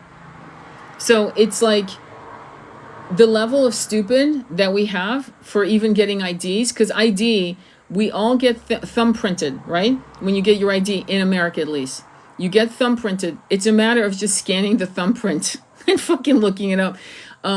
It's a matter of saying, do you have any old ID? Do you have any old mail? And they could look it up and see, oh, well, yeah, here's a picture of him. He's standing right here in front of me, or she's standing right in front of me. Okay, let's issue you an ID. But they don't want to. The bureaucracy of some of these county and state situations are clunky by design. It's by design, because if you don't have an ID, here's what happens. You can't get a voucher for a motel, so you're not in the snow, so you die. You can't get a voucher. You can't get food stamps because you don't have an ID. You can't get housing, well, because you don't have an ID. Do you see the fuckery? So it's by design. Do you see? So now you have a whole bunch of Americans running around with no ID, and they don't have to help you. That's why you're having people. My son was calling his very good friend in California, Northern California, and she said to him, they're not even asking for food money anymore. They're begging. She's saying they're begging for food in California because they're not going to get food stamps. Do you know that food stamps, for a while you could get warm food, a hot meal, you could go to a restaurant, or not a restaurant, but how they have like hot areas in supermarkets, right? Whole Foods has it, supermarkets have it. You can get chicken wings, you can get warm food, mashed potatoes, shit like that. Well, the food stamps made it illegal to get hot food. You could only get cold food. You couldn't get prepared food. Can you imagine? So here you are homeless, and they're having you, what are you going to get, an eggplant? How are you going to cook it? What you're going to get hamburger meat? How are you going to cook it? So that was going on for a while, and I'm not sure if it's still going on. See, I talk to people. When I talk to cashiers, I'm not talking about the weather. They'll ask me a question, I'll say, oh no, and I'll tell you why. And boom, within seconds, a conversation of meaningful information is being shared back and forth. I do that with hairdressers. I do that with cashiers. I do that with people coming in to look like I was at a long conversation with the electrician, helping us with the electric system that kept shutting down, and fixed it. And we had a long conversation about where this country is going. So you don't have to be polite. And you don't have to think that you're impolite by bringing shit up that everyone's thinking and afraid to say. Just fucking say it. You'll be surprised. Just open up that door. Your Uber driver, So, any questions on that? And you can't vote. Thank you. And you can't vote. I forgot about that. I forgot about all the stuff that is meaningful on a day-to-day. Whereas voting is once every 4 years. But yeah, they can't vote. They cannot vote. Do you think Kamala cares about these people? Have you ever seen it go out there? See, Jimmy Carter was one of the best presidents ever because he was working on Habitat for Humanity. Him and his wife used to go out and work on building houses for the homeless. Habitat for Humanity, okay? So he was out there in the ghettos of America talking to people. Have you ever seen him go into the ghettos and walk through homeless areas? That's leadership. I don't care if you play like you're a leader. You know what I mean? Playing like a leader would be like when Clinton had town hall meetings. He invented town hall meetings. Okay? But given ID debit cards with money, loans for homes, etc. Thanks, Kamala. Yes, they've passed in California. Listen to this. This will blow your fucking mind. They have passed a grant. Now, I've lived in California since I was 14, off and on, back and forth, but 14, okay? And I never could buy a house because they never had grants. And your grant had to be based on your FICO score. What the fuck is that all about? Your FICO score. That's another fuckery that Europeans don't have to deal with. But anyway, they've passed a grant where immigrants, not you, my friend, first-time buyers, immigrants will get $125,000. Illegal immigrants will get $125,000 to buy a house. And I'm not going to give, I want to give credit to this young man, but I can't because I don't want to put him in a weird situation. But what he said was this, and it was brilliant. He said, you know what they're going to do? I said, what? They're going to, these people will not be able to make the mortgages. And then BlackRock will come in and buy at fucking pennies on the dollar. I went, holy fuck. He goes, yeah, that's what that's all about. Because you see, if you got $125,000, Letty or Yessie or Jennifer, if you lived in this country, you would have that house for 30 years. You will not fuck up the mortgage. It'll be the first thing you pay if you have the money, unless some tragedy happens. But you will not lose that house, right? Because you know the system and you know how to do it. These immigrants who are illegal, and I don't care about the illegal, the point is they don't have enough education to understand how to make those payments and how to call, how to advocate, how to find out, okay, where do I pay, how to open an account, how to make sure I've got the money. If they're not working, right, why are they getting this money? Like, what the fuck's going on? $125,000, but they will not give $125,000 in California to any of you ladies. That says a lot. That says a lot. So poverty is by design. There's no fucking, you don't have to second guess this. Every single thing they're putting together is not to, that irritates my soul. They, Biden, Kamala administration, yes.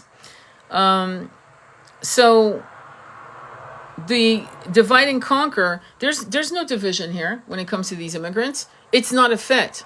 Why? Because these are not men, fathers with their, many of them did not come with their women and children. Oh, well, you know, they did that in Ellis Island. It was the men first, and then they brought in their families. Yeah, that's not the same. Okay, let's not compare apples and oranges. In fact, it's not even that. It's apples and bones. It's not even the same thing. It's not even the same conversation. So when chaos ensues, which has begun, you're seeing the arrests happening, right? We're seeing people who are, unaliving a swan to eat. And people are in shock. People are in shock because they've never lived in third world countries. They don't know how what happens. Cats are eaten. It's like, that's how it is. Sad, isn't it? Because I really, really love cats. I have 2 cats. I've had cats since I was 25. And I can't imagine doing that to a cat or a dog or a cow, but then I'm different than you, or a cow or a pig, but that's me. But it is shocking, you guys. So you have to ask yourself, okay, where do these people come from? Like, wait, hang on. Were they from jails? Were jails open? Kind of like what happened with the Cubans. Many of the Cubans that came to Florida, that swam, a lot of them risked their lives. A lot of them were women and children, on the side note, let's be fair. But a lot of them came out of jails. Now, you know that. And I think this happened during the Reagan administration, right? I believe, if I'm correct. Correct me if I'm wrong. But they came in and dispersed all across Florida. And it got weird for a while. It was not the safest place, let's be honest, okay? I remember that because I was a kid during those times. So it was fucked up. But it was not to the level we see. They're spread. These people, sadly, are spread all over the country. Now, how do you get from East Jabit to the middle of Idaho or Ohio or Iowa or whatever the fuck they are? How do you get there? That's a long fucking walk. I don't think they walked there. So what that means to me is the administration airlifted them and bused them and flew them in. Why? That's what we have to ask. So when you're looking to vote for 4 more years of this fuckery, ask yourself what you're doing. That's my point. Any questions? We're going to go right into Oracle cards now. All right, any questions? I know this is a heavy live, my friends, but we have to have it. Colorado, California, Ohio, Chicago. Thank you. And Chicago already was violent as fuck. Let's be honest, okay? I know you've heard that. Violent as fuck. So these guys, and I've heard a lot of Chicagoans, I don't know how else is to say it, who are getting on lives. No, not lives, sorry, videos. And these are men. These are men who are saying, yeah, you want to bring your fuckery here? Try again. Not Chicago. Don't do it there. And Chicago, my dad was, wink, wink, coloring outside the lines in Chicago. And when he was a young man, it was bad in the 50s. Okay. Chicago is not a town you fuck with. It's inherently filled with warriors, malcontents, and criminals. Just saying. Okay. Great people. I have amazing clients that live near Chicago. But Chicago is not going to, yeah, they're not kumbaya, let's have some pot, like in Colorado. I agree. In California. Yeah, that's not going to work. Chicago is sending some of them back. Chicago will probably send them, all of them back. And I was telling my son, I was saying, you know, if I was triaging people like that, I would sit, because, you know, I'm a psychic, right? And I can read people. So can you, actually. You know when you get a weird feeling in your stomach. And you know when someone's good. You know, man, woman, or child. You know. So it's not like hard to look at someone's eyes and see that there's nothing there. It's like, hello, no. It's like dead. It's like a dead zone, right? It's not hard. So yeah, you go to your left. Yeah, I like your eyes. You're a good person. I can feel your energy. The vibration is good. You go to the right. Sometimes it's that simple. I really mean that. I really mean that, because there's some certain people they've called criminal, and I looked at their eyes going, yeah, they didn't do that. And sure enough, they were vindicated. And there's some people like, what's the guy's name? The guy that all these broads, and I'm going to call them broads because they're bimbos, all these broads are into. What's this guy who's like been convicted of killing these two women? What's this guy? Wade Wilson. Yeah. I'm sorry. You look at his face, you look at his eyes. I don't care. Show me pictures of him laughing. Good for you. That's not a normal person. There's something wrong there. You know what I mean? There's something not right in that person's eyes. And the fact that women are going insane and having fantasies and sending him nudie pictures and shit like that is, and the comments I'm hearing, these are the same women, by the way, that are going to vote for Kamala. Just on the side note, that mentality of massively stupid is what's going to vote for Kamala. I'm not joking. It's like they have no brains. None. Oh my God, I would have been unalivened if I was him. I've heard comments that I'm like, wait, and then we have the same, and then we have that, and then we have the Bear in the Woods comments. So we as a country better, like, I don't know, really do a 180, like fast, because if we don't, as I've said before, I won't be here. I've got dual citizenship. I'll leave. I'm not doing this. Part of the reason why I'm hoping for the best, I really am hoping for the best, is that you Americans deserve not to suffer anymore. The homeless population needs to end. And a stipend of $100,000 per every American needs to be sent out. That's right. It would come out to about 70. Do the calculations, but it will not cost this country the level. When this guy, let me look up the title of this book. Let me give you the title, of the author. It's in my basket. I have to buy it and read it. But I'm going to give you the name of this book, the actual book. I think it's Poverty in America. Let me look it up real quick. And let's see, Poverty in America.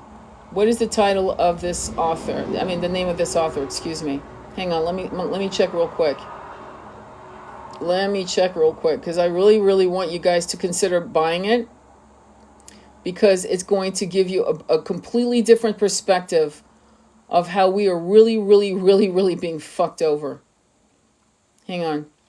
And why is that important? So you can be so educated on this particular subject on what's the solution? It's always been like that. Okay, Poverty by America by Matthew Desmond. Poverty by America by Matthew Desmond. Okay, and you just if you put Poverty by America and Matthew, it will come up on your Amazon, and it's $15.01. It's $15.01. It's funny, in numerology, just on the side note, I know I go off like that, but just bear with me. 15 is 7. 7 is the journey. 7 is the journey. What should we all be doing? Disgusting, we allow this, and some people are going to vote for it again. I would say talk, talk, talk, talk, and keep talking like I am.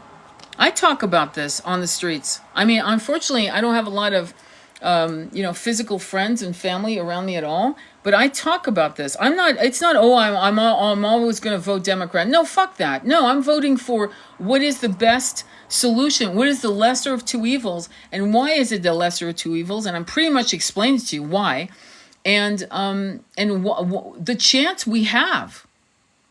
I mean, honestly, if Kennedy had been supported by the Democratic Party, you and I wouldn't be talking like this. We wouldn't be looking at the lesser of two evils because it would be a clear cut to Kennedy, right? And he would have had Tulsi Gabbard on his team, I'm pretty sure. But when you see Democrats who have been Democrats since the day they could fucking vote, have turned their backs on the Democratic Party, you've got to ask yourself some real questions like, what the fuck's going on here? Where they're leaning towards independent because both parties are fucked. We know this. I mean, you can't possibly not know this. Okay? When it's $1,200 for groceries, I mean, me and my son are taking a power walk together and talking about how we can get our groceries down to $500 a month. $500 a month. That means there's no nectar. It's not like we go out to dinner. It's not like we go see movies. It's not, in other words, we're not doing anything insane. We're not doing anything like that. And so we're looking at how do we get our groceries down to $500 a month so we can save money. And to be honest with you, that's going to be really important for us to save money. Because if should Kamala come into play, and she's allowed these, MFers to come into our country and just create chaos by eating ducks and grabbing people's cats and just insane shit. Like, what the fuck?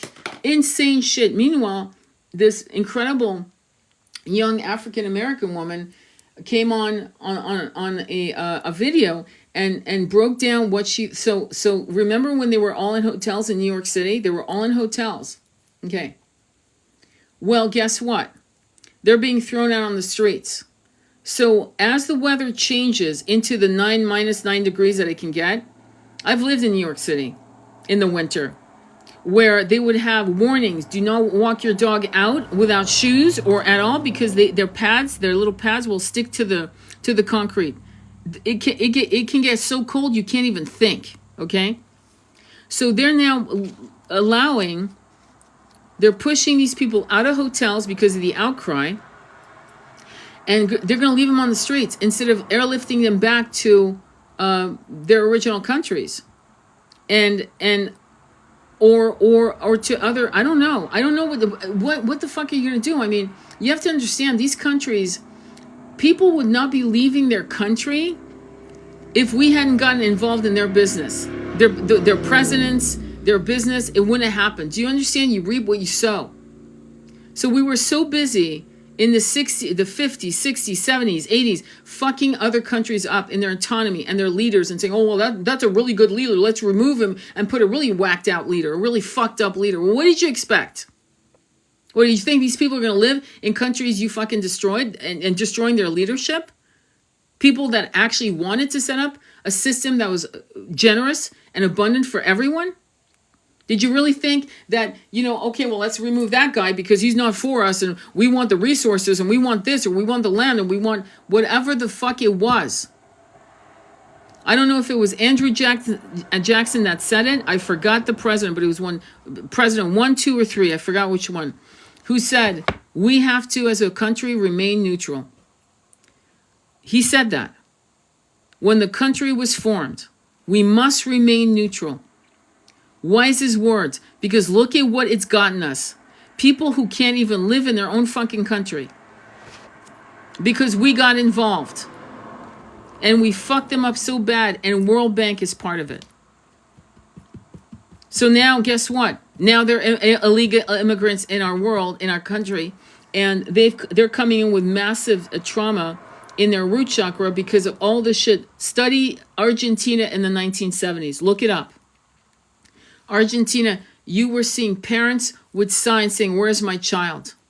With the picture that was in the 70s. See, there's something about elders. You need to listen to elders who actually paid attention to the news. I was a teenager and I was watching this shit go down. It was absolutely horrific by design.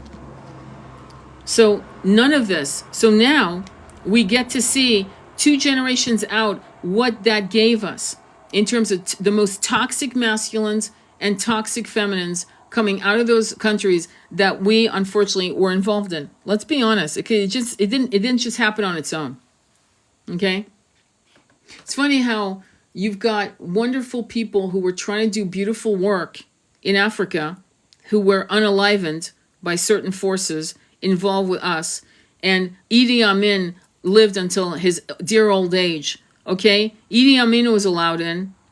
And no one fucked with him.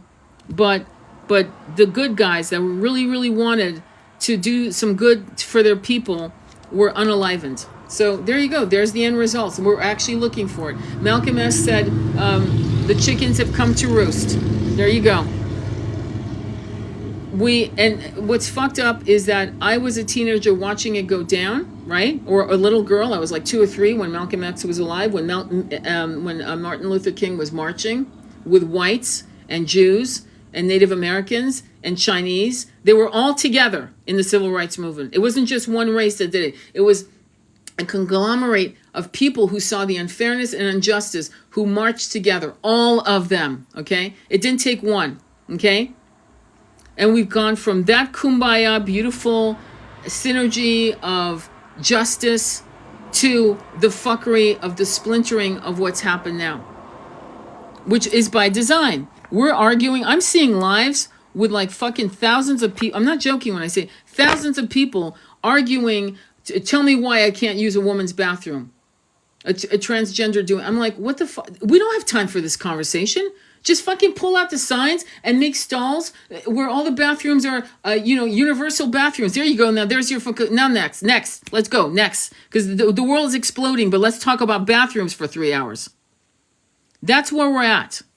And meanwhile, women will spend hours talking about Wade Wilson, save Wade Wilson. How about saving the kids in Gaza? How's that for an idea? Or forget that. How about the kids right here? The children right here in systems that are so fucked that when they turn 18 out of foster care, they're spat out onto the streets. Literally spat out with a plastic bag with their belongings and no money, no apartment, no resume, no suit, no tie, no shoes, no briefcase, no education, nothing. You think that's normal? You don't think that person's going to become a criminal or an addict? That's what I'm saying. That's what I'm talking about. So that's what we need. We need leaders. Maybe we need to progress from him, right? Trump, into Kennedy. And I don't know if Kennedy, maybe Tulsi Gabbard. Because Kennedy might say, I've done 4 years, we're good. I'm kumbaya, I'm out. I'm going to enjoy my life, have a cigar, have a brandy, I'm good, I'm out. I did my 4 years. And then we get Tulsi Gabbard in the White House. Well, how about that for a plan? Because she really does give a fuck about Americans. And she's, by the way, she's a vet. She's a veteran. She served this country. God bless her. You want a woman? Then find a woman. Support Tulsi Gabbard into the White House in 8 years. Once we're done with this one, make her the next president. There you go. Now you got a plan. But don't go running after some bimbo like Kamala, because she's a bimbo. It's obvious. They are talking that there were earpieces in her ears, like these special earrings that actually fed her the lines. Meanwhile, Trump, because he's in his 70s, and also because they kept interrupting him, turns out that one of the panelists on the debate is one of her sorority sisters. So she had one of her own on the panel. The only thing is, shame on Trump's fucking administration group, their team, whatever his team, didn't fucking know that. Where the fuck were you? Where were you? Because I know Tulsi doesn't have time for that kind of minutia and that detail. Neither does Kennedy. They're relying on you, Trump people. Why didn't you fucking do background checks on all the people that were going to do the panel? Or did you not get the information? Why didn't you do it while it was happening? So you could have flagged and stopped the debate on the spot and said, I'm sorry, wait a minute. No. She shouldn't even be on the panel to ask questions. So there you go. So he was being thrown off and he was trying to make points and he was being thrown off. And I'm not sure why he didn't make points on the homelessness, the level of homelessness we have. And the problem is they both support that country that has been draining us, right, for fucking decades. And they're getting socialized medicine. They're getting free education. So there you go. So again, we have to do better. They were fact-checking Trump but not Kamala. Foster kids can stay until 25. Yeah, because at 25, you're going to learn skills, you're going to figure it out, you're going to have odd jobs, you're going to get your shit together, you're going to get your first studio apartment or your first roommate situation. You know what I mean? Like 25, by then you're established. You've established yourself as an adult. 18, you're still a baby. You're still a kid. Let me see here. Yeah, I saw those earrings too. They were fact-checking Trump and not Kamala. Like I said, I'm not a support of a Trump. I'm a support of who he's chosen to be. So then that means I'm a supporter of what he is going to offer us. And he knew that that's the only way. But they are hell-bent on making sure he doesn't win. And if he doesn't win, there are certain groups of men that have pale skin, that are toxic as fuck. They're going to make our lives very, very difficult, even more difficult than it already has. I'm being honest. And I'm seeing it. So there are a lot of reasons why we can't have her in the White House. A lot of reasons. I need to Google those earrings. Didn't know that. Yep. And they're saying, oh, no, that's not it. And I'm like, no. These are the same people who told Mark Zuckerberg to completely muzzle our dialogue about the vac and its harmful effect. There was a doctor. His name was, and he passed away, and he said publicly, I am not going to unalive myself. I'm very good. Dr. Bashar. Do you guys remember Dr. Bashar? He had a clinic in Ventura County, California. And he was every day, he was talking about the damage of the vac, okay? And he talked about it again and again. And by the way, I may not, because I just said this, I may not being able to upload this on YouTube, just so you know. I just realized that, but we'll see. And you remember him, right? Pilate's Bride. You remember him. What happened to him? He got sick as fuck. They did a blood test on him. I'm not kidding. This kid, direct from him, right? 5 days before he passed away. They found levels of that shit in his blood. There's no fucking way.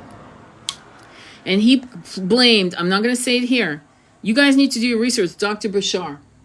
And he blamed his interview with a particular alphabet channel where he might have gotten hit with something that infected him. Because within 5 days, he was gone. And the mistake, I remember somebody saying to him, he was working with a homeopath abroad in the northern part of Europe who was saying, fast. Are you fucking kidding me? When you have metals like that, you don't want to fast like that. You want to very, very softly get rid of those things, right? You don't, anyway. I hope to God I can bring this up. If I can't, I'll probably see if I can do it privately on my Patreon. I'll see what I can do, just so you know. We'll see what happens. But my point to you guys is that, do you see why she's dangerous? So when you have bimbos calling her the next Margaret Thatcher, you should be trembling in your boots, because from the mouth of bimbos come massive ignorance and horror. They don't even know the history of Margaret Thatcher. I'm repeating myself for a reason. I want you to understand. So when you go out and talk about voting, you're going to have to be, speak your truth, be transparent. And if you're going to have a fight with a relative or something, that's a good fight to have. That is a good fight to have. Just like many of us fought against the the jab. We fought against that. We were ridiculed as conspiracy theorists, ridiculed, and many lost their job. I was lucky because I have a portable job. Do you have a Telegram channel? You know what? I'm going to set one up. It's going to be Sacred Intimacy Tarot. Okay? I'm going to set one up today. I'm going to change my name because it's my personal name, and I'm going to, and you look, and I'll have it today. I'll do it. I'm also going to do a podcast.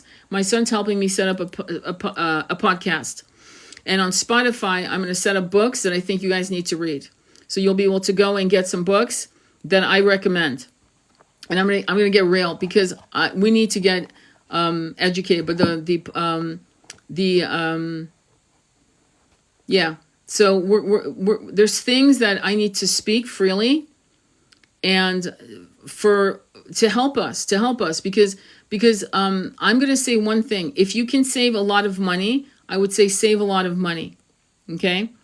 And because if you can, then you depending on how it goes, within probably a week or two, depending on who wins. If Kamala wins, within a week or two, you'll smell. It's you know how you can smell the rain before it comes. You'll smell it. You'll see it, and you'll know, and you'll have to make some adjustments. And some of the adjustments is to protect yourself with stuff, and I don't want to be too overtly here, but I'm not a fear monger. I really am not. I feel like we're being squeezed for the final push to the ascension. And I really am trying to figure out how that will present itself in a real way. Is it where we become more, as we walk into 5D, we become more plasma? Meaning we change even the way our body looks, not that it changes in inherent look, shape, whatever. I mean, are we going to be able to get upgraded to such a level that we move to another platform on this planet, but suddenly the infrastructure that we've been born and raised to accept is no longer present? There's a new infrastructure in place, something completely new, completely that gives us a freedom to self-express and thrive. But my concern, honestly, is they're telling me, I'm going to tell you what my guys are telling me. They're telling me that depending on who wins, go immediately into meditation. Go immediately into meditation and visualize the new earth. In other words, if the horror of Kamala wins, then go immediately into meditation and see the new earth and ascend and try to open your heart even more, open to to the horizon of the new earth, of this expansiveness, and not to panic and not to lose your mind and get angry or whatever. Do not get angry. Do not be in a state of fear. And I know that this is confusing because I've been saying some very fearful things, because we have to also understand what is going on. And what is going on is counter to what we want to experience. Clearly, we know this, right? But I feel as if there's going to be a window, a portal, and that portal will either pull us out of this fuckery, and it will be almost imperceptible, and suddenly we'll look up and something we thought was real is no longer. They're telling me to share the story of when we thought Gore had won. We lived in California. Florida was 3 hours ahead, okay? And they announced, this was CNN, the channels, and we had gone through, and we were celebrating, me and my husband, that Gore had won. And then almost 2 hours later, they came back saying he had lost. Out of nowhere. Now, I've never seen mistakes like that before. I don't know about you. And Gore never went after them because he felt like he was doing the right thing. By the way, Gore, I don't know about I never saw Gore in the public arena after that. I'm not sure what happened. I didn't keep pace with that because I was so busy surviving. Okay? I was in my 30s, early 30s. But I'll never forget seeing Gore win, and then 2 hours later it was retracted out of fucking nowhere. Meanwhile, it was shown that many Cubans had been stopped and arrested who were going to vote. Many Cubans, it's almost like they did a circle of certain communities of people not to allow them to vote, and they would have voted for Gore. Okay, Do you guys remember that? Does anybody remember that? Because I don't want to sound like I'm the only one.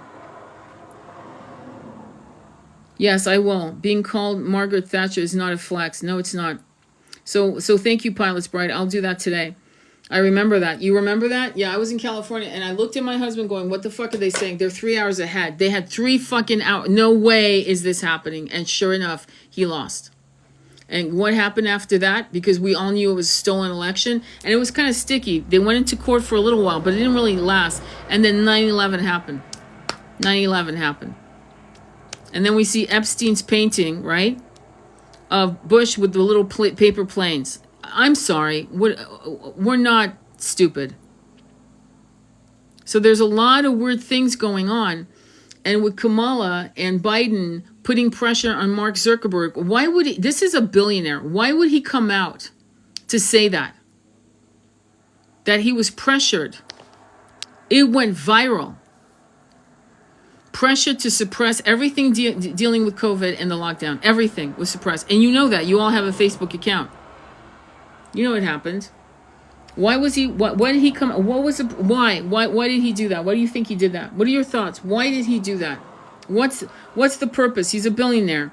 He can go and do whatever the hell he wants. He's got a $100 million bunker in Hawaii. $100 million. Swimming pool, indoor swimming pool, Olympic size, by the way. He's fine. No matter what happens, he's fine. So why would he come out during this incredible shaking up? Why do you think? Any answers? Any ideas? No? Okay. All right. So listen, we're gonna go right into an oracle reading, and what I want you to do is go through. Just ask your guides what you need to understand. What is your message? And when you're ready, you're going to pick top, bottom, or middle. Top, bottom, or middle. Top, bottom, or middle. So on Telegram, look for Sacred... I hope I can do it. Sacred Intimacy Tarot. Okay? And I'll have that done when we get off this live. I'll go ahead and change my name. Middle. Middle. Okay, you got it. Middle. Okay, this is called Akhilanda, the goddess of never not broken. Wow, this is interesting. Hang on for a quick second. Let me slow down.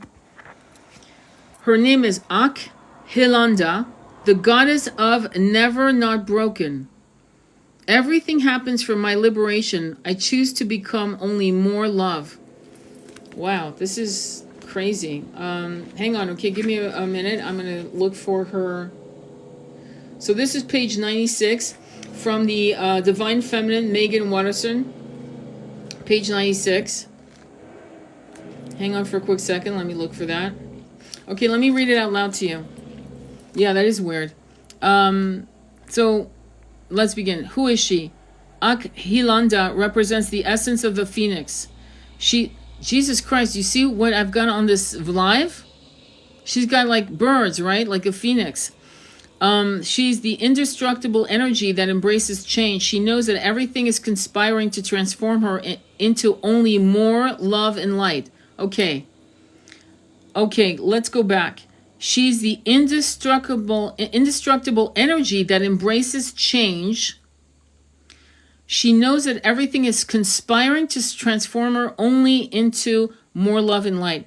Akhilanda is an elusive goddess from Hindu mythology. Her full name is Akhilanda Dishvari. Ishvari in Sanskrit means female power or goddess. And Akhilanda means never not broken. Did you hear that? Never not broken. It's like Chiron, the wounded healer. So she's the goddess of never not broken. She can never be broken because she always is. She is the embodiment of what we try to avoid, the dissolution of our ego's identity. Her power is unparalleled. She radiates the potent light and joy that's the goal of change, transformation, or pain. There is very little written about her. She is meant to be known through experience. She is an intimate, interior goddess that when we meet, when we are in the darkest moments of grief and heartbreak. She shows us where our energy is trapped, where we've been stifled in routines or other expectations of us. And she whispers the liberation we will experience once we let ourselves break open and allow the new expression of ourself to come blazing through. She reminds us that we always have the power to choose to see everything, every event as yet another opportunity to become more light, to become more of the radiant soul we are here to be. When your soul selects her card, many of us exert tremendous energy in the effort to not break or fall apart. We resist our grief, our heartbreak, or we deny the need to change until the choice is no longer feels like ours. Yeah, when we hold on to bullshit, we have tower moments. So holding on to the status quo of two-party systems will make it collapse because we can't keep holding on to it. Or we deny the need to change until the choice is no longer feels like it is ours. Something sideswipes us in our ordinary life and chatters who we think we are and how we identify ourselves. Here's what Akhilanda reminds us. Vulnerability is our greatest strength. It's funny, my son says vulnerability is our second strength. Beautiful. If we are always broken, we can never break. Did you hear that? If we are always broken, we can never break. That's deep. What does that mean? It means that your sense of not being ready enough, right enough, healed enough is an illusion that is preventing you from speaking your truth and the truth to change the planet. You think you need to have all your ducks in a row. Akhilada is saying, no, be broken. And in being broken, you continue with strength and you realize that nothing else can break you because you're already broken. In other words, when people say to me, spiritualists say, I'm healed. Fuck you, you're not healed. You're a liar. There's no way you're healed. Yeshua was healed. Mary Magdalena was healed. Buddha was healed. He got healed the middle way. Krishna was healed. You're not healed. Because you would not be here saying I'm healed. You would have transcended into dimensions that are untouchable, as all of them were. You're not changing the world with your voice. So how can you be healed? So the way we change the world is by speaking our truth as Chiron, the wounded healer. It's very similar to that. So let me continue. Akhilanda is the most intimate and personally powerful goddess because she meets us in those moments when we can feel most alone, most exposed, and most afraid. She models how to thrive in the midst of change. She uses pain to joyfully and purposely transform. She sees everything as an opportunity to release what isn't serving her. And she knows that being broken isn't a failure or something we should avoid. It's actually the whole point. We are here to let our ideas of ourselves go up in flames so that beneath the ashes, the soft core of who we truly are arises. And so that we can remember that it's not the heart that ever breaks, it's the ego. And so that we remember that it's not the heart that ever breaks, it's the ego. The heart only ever expands. Soul voice meditation. What heartbreak can I see now as an opportunity to expand? Intention. Everything happens for my liberation. I choose to become only more love. So when that happens, if the election goes in a weird way, immediately sit in meditation. Immediately transmute that energy so it doesn't collapse upon your head. Okay? I want to do one more, if you don't mind. And I want to do Kali Oracle, okay, today. Yes, the ego. Absolutely. Wow. And same thing, we're going to go right into majority wins, top, bottom, or middle. Top, bottom, or middle. When you're ready. When you are ready. Bottom. Top. Keep going. Bottom. Okay, we're going bottom. Arthur. Okay, this is 36. This is 36. So bottom. 36. Artha of Kali. And it's a man with a bow. And he's a powerful, muscular man with a bow and arrow. And he's got his bow in the He's got his arrow in the bow. He's about to launch the arrow.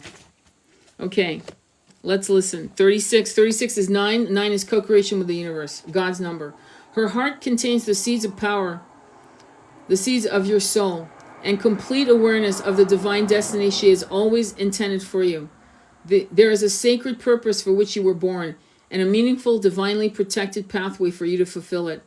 Only you can decide to put your faith and commitment into that path, and to take one step at a time in honoring what has value to your heart and tuning into her loving plan. Let me repeat that. Take one step at a time in honoring what has value to your heart, tuning into her loving plan.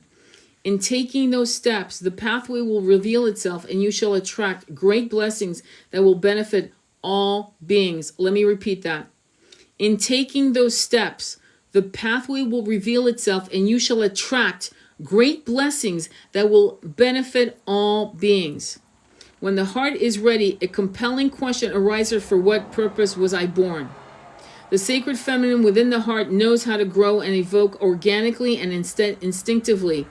There is a sacred masculine energy within the heart too. It yearns to manifest meaningful truth, to protect that which is worthy to, and to dedicate our efforts towards a clear purpose. It provides for our loved ones and creates a safe place within where the feminine values of love and connection can thrive. Did you hear that?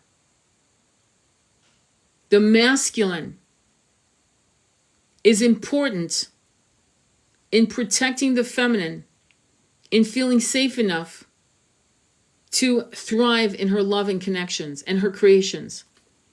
And we need more masculines. And if you look on TikTok, God bless you guys out there. There are a lot of sacred masculines stepping up and speaking their truth. So there are a lot of them. A lot of them are rising and speaking and going public and doing lives. Thank fucking God. One of them is Ari. And Ari is on Instagram. Let me continue. Jennifer says, again, yes, yes. As that masculine energy grows and evolves within the soul, it expresses a desire to accomplish these aims for a broader community and a higher purpose. Artha, in that sense, is the search for meaning, for a higher purpose, for the methods of creating expression and spiritual exploration that give our lives clear direction and emotional fulfillment. In our intellectual-driven society, we prefer to know the destination first and then become somewhat willing to trust we're making progress, provided we feel in control of where we are going. However, the truth of the manifestation of life's purpose is somewhat different. The often painful first step is to give up our stranglehold on the how, when, where, who, and what. Only then can we drop into an instinctive, more intuitive way, which is guided from the feminine wisdom within. There will be truly making spiritual progress towards manifestation and fulfillment on every level. At these times, the rational mind is struck by the notion that it has no idea what, if anything, is happening. This is when the inner masculine needs to trust in the inner feminine. There may be some healing work required for that trust to be generated. Such healing can ask you to have the courage and wisdom to move beyond the intellectual assessment of what you think you should be doing and your self-created ideas about what evidence of success you should have manifested by now. You will need to shift from assessing your self-healing journey. You will be asked to allow yourself to grow into the path you are seeking. The acorn doesn't appear much like an oak tree, but it knows how to become one. You will have to trust in the innate intelligence of your own healing process and soul knowing. Only then can you be sure you will not miss your purpose, not attempt to climb the mountains not meant for you, and that cannot bring you benefit, happiness, or peace. Artha, however, is not only about purpose, it's also about the capacity to accomplish our task and the means necessary to do so. The universe provides all such means, from emotional learning to financial support. To be able to relax and receive such generous grace, we must be on our authentic path and may also need to resolve painful experiences that have taught us to distrust. Many people have a complex set of beliefs about emotional and material support. They are largely inherited, often not particularly functional, yet adopted without reflection. You understand, like your parents having this idea that money is the root of all evil. Money doesn't grow on trees. You can't have it all. Don't trust anybody. That's massively toxic. We can struggle to realize that we can choose whether to hold on to those beliefs or let them go in favor of different, perhaps more generous, kind, and favorable viewpoint.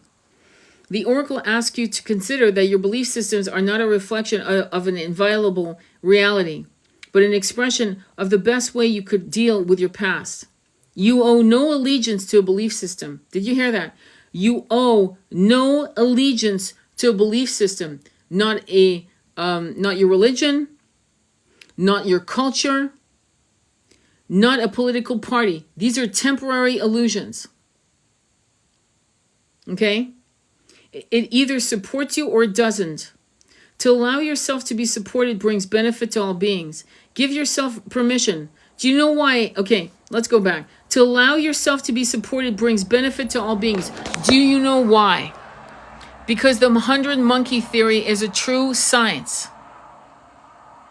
It's a domino effect.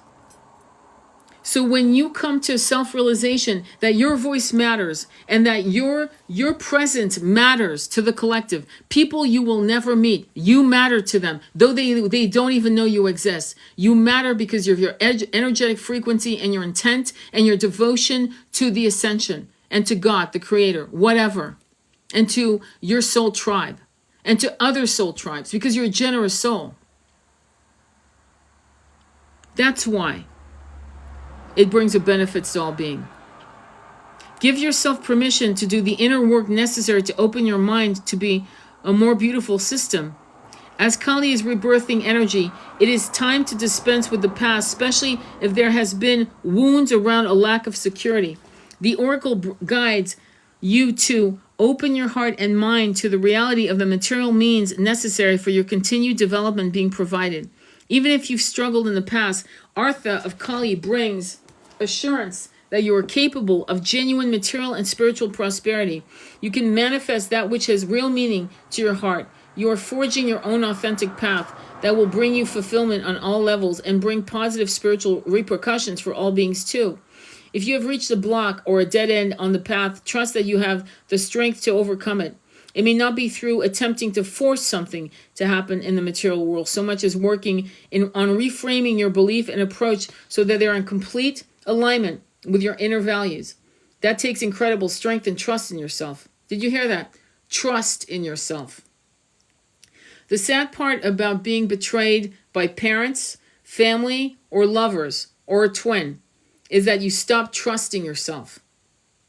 This is where inner child healing and advocacy of your inner child is most important, because then you'll actually start trusting yourself, because you will be the caretaker, the father and the mother to your inner child. And that's where trust and self-love starts. It has to start there. Going through that process creates spiritual integrity and alignment. Even the greatest willpower to make things happen will fall short of what is necessary to manifest your most beautiful sacred fulfillment without such inner spiritual integrity. Trust that the promise of your sacred success is being fulfilled through every challenge and blessing. Wow. That was a hell of a reading. Any questions or comments? How did that hit you? Did it hit you well? Was this a good reading? Any questions, comments, anything at all? Okay, so the last card I'm going to do, it's a very tiny card. It's from the Linda Goodman Star Signs. It's an oracle deck that's really rare to find. And I was able to find it. Affirming, yes. So I'm going to do, this oracle deck is based on numerology. And I'll read you the numerology. And I want to know, we want to know, divine source, what is the message for us? What is the message for us regarding the fuckery that's going on in the world and in our country, specifically in our country, okay?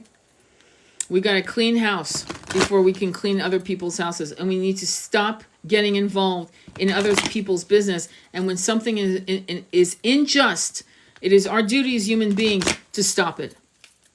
There's no conversation. It's not complicated. It's unjust. It's harming children and women. It's unjust. That's it. It's over. And men. All right. Pick top, bottom, and middle. Let's see what the message is for the collective. And hopefully, you know, it's a clear one. It's numerology, my friends, okay? Top, bottom, or middle.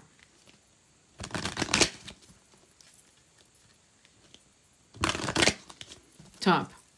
Okay, top. Okay, you're not going to believe it. The Wheel of Fortune. The Wheel of Fortune in Kabbalah numerology is 10. It's the same as in whatchamacallit, as in tarot. It's the same. It's the actual same. Okay, so let me read you the Wheel of Fortune. And thank God it came upright, so that's good. Means the Wheel of Fortune is on our side. Let me read to you what it means. 10 is a most fortunate number and is symbolized by the Egyptian goddess Isis, giver of life, and the god Osiris, king of kings. In ancient Egypt, the goddess Isis was known as the one who gave birth to the sun. This infinite power with the... By the way, 10 is 1. The single digit number is 1. And 1 is the sun in Kabbalah numerology. In tarot, it's 19. 1 plus 9 is 10 because it's 19. And then it's a 1, right? So it is the sun. So this is fantastic. So the goddess Isis was known as the one who gave birth to the sun. This infinite power with the combined energies of the sun and the twin souls, Isis and Osiris, makes this a most magnificent vibration represented by the Wheel of Fortune. Visualize this wheel as a wheel of light, a circle of light, shining radiantly through the heavens. Now, you all have wheels of light. They're called chakras. Okay? Emanating from this is the power for absolute creation and the polarity of absolute destruction. Everything connected with this vibration is extreme. The number 10 card, Wheel of Fortune, is a number of victory and defeat, according to the will of the one through whom this energy passes. Divination. This is incredible. The Wheel of Fortune is telling... I'm gonna put it to you this way. I had a friend... I never tell people when people die. Okay, that's not my way. I don't do that because the soul contract with them and God is not my business, okay? But I did have a friend of mine, one of my doc holidays, who called me and said, look, my mom's really sick. Is she going to make it, right? And I said, look, she said, just do a card. Just tell me what, just pull a card. Just one card, just one. So I did. I'll never forget. It was a Wheel of Fortune. Her mother died. Later on, she told me my mother didn't want to do it anymore. She had a double mastectomy. She didn't want to do it. Could she have lived? Probably, but she refused any other care. She refused all care, so she passed. Does that make sense? So the Wheel of Fortune talks about how if we make no decisions, nothing will change, and it will not be what we want. And apathy is not our friend. How's that? So the Wheel of Fortune is being presented with all of this discussion of today's lives. And most of the time when I pull oracle cards on different subjects that I talk to, it always... I'm going to say it. So far, it is always connected. It's always connected with what I was talking about, which is weird. Which isn't weird because it's divine. By the way, as I say that, we have 19 people. The sun. All right, let's continue. Divination. The magnificent rays of light and love are penetrating every fiber of your being. You are basking in the glow of the most positive side of this mystical vibration, appraising what lies before you with pride and looking back with a sense of relief. You recognize that keys to the empowerment lie in discipline. So discipline of love and light, shine forth your wisdom and spread your good fortune on all. For this inner light is capable of manifesting anything you can imagine or desire. Reflection. Should you be experiencing the challenging face of this card's vibration, you may be harboring some feelings of frustration and lack of accomplishment. This may be displayed in somewhat dismissive and haughty behavior as you try to hide your feelings of inadequacy.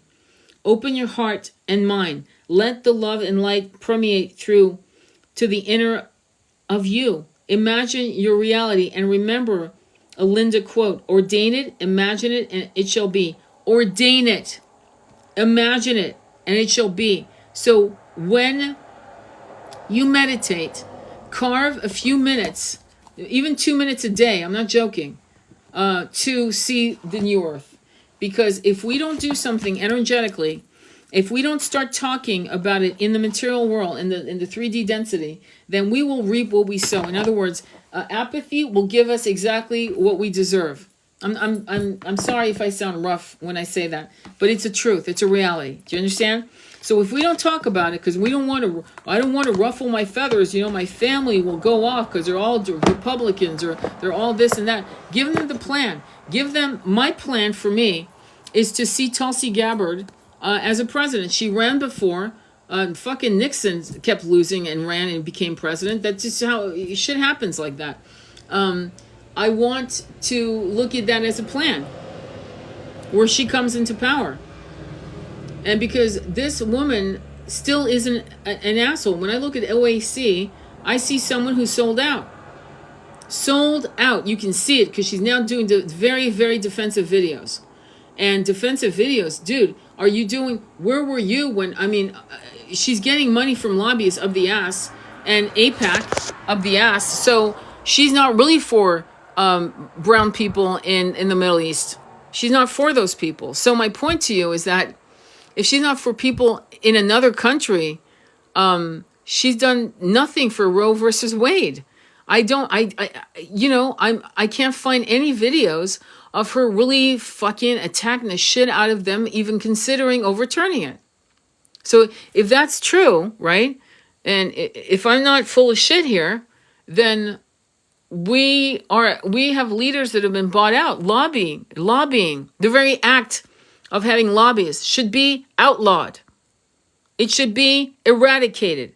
No lobbyists allowed, because lobbyists have made our country a corporation, not for its people, because it's lobbying different things that support and advocate for corporations.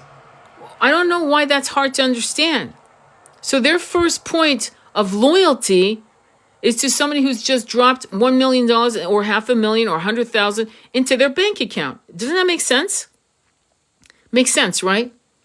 So they're being paid to fight for X, Y, and Z. Any questions or comments on that? Do we understand how we need to restructure our infrastructure? Because this system's not working.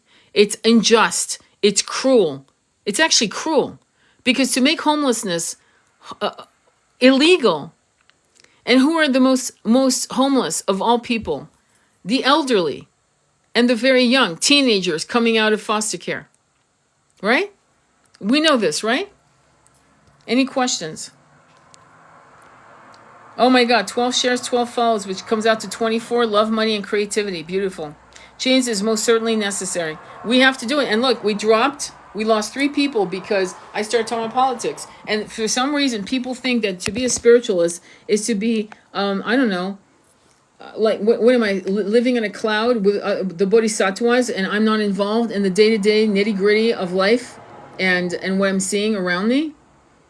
You guys need to wake up as to what a real spiritualist is. A real spiritualist is a human being having a human experience who is awakened and understands some of the nuances of dimensions and reincarnations and soul contracts and karma and Akashic readings and records and rewriting certain things in Akashic, connecting with souls and light beings while we're going through the shit show called planet Earth and while we're going through our particular problem in the USA. Good old USA.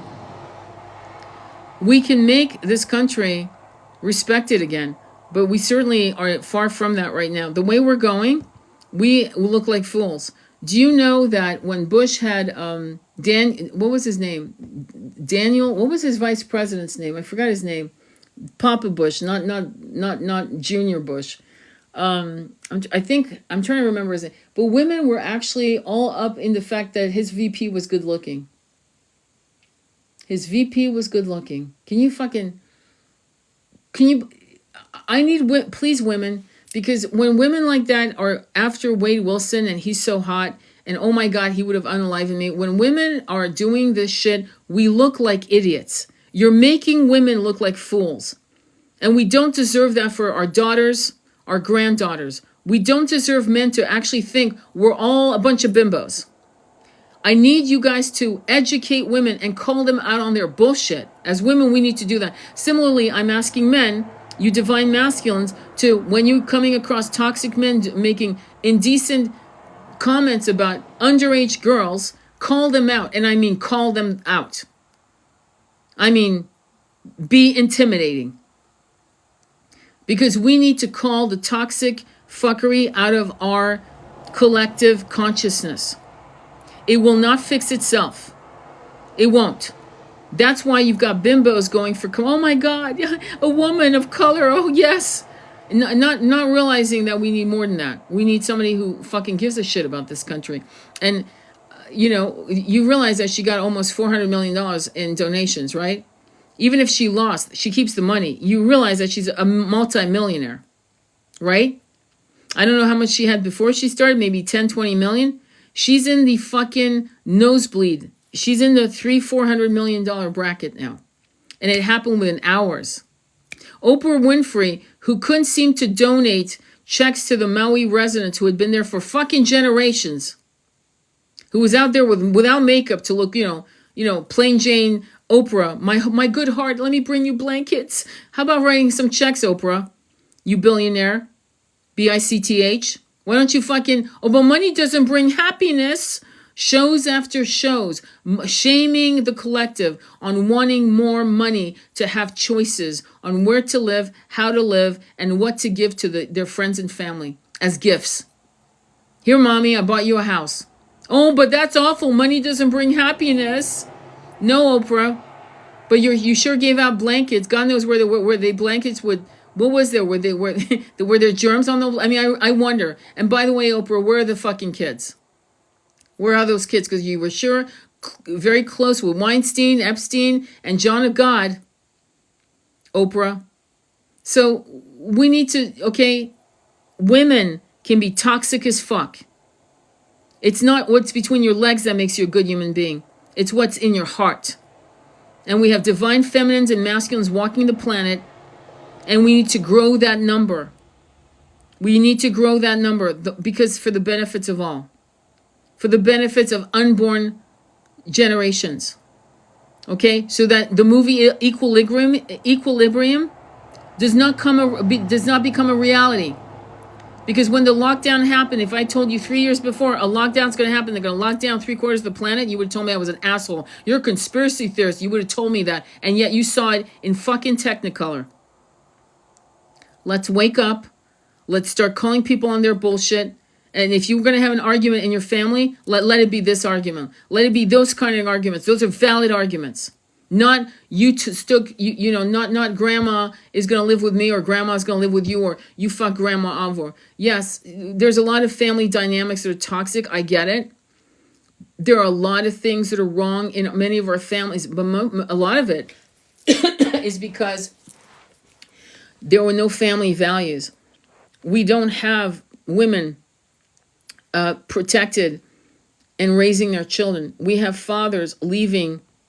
We also have women, mothers, using their kids as tools for divorce, punishing masculines from seeing their kids. Now, the sad part is, you've got women who are protecting their kids from very harmful fathers, and that happens a lot.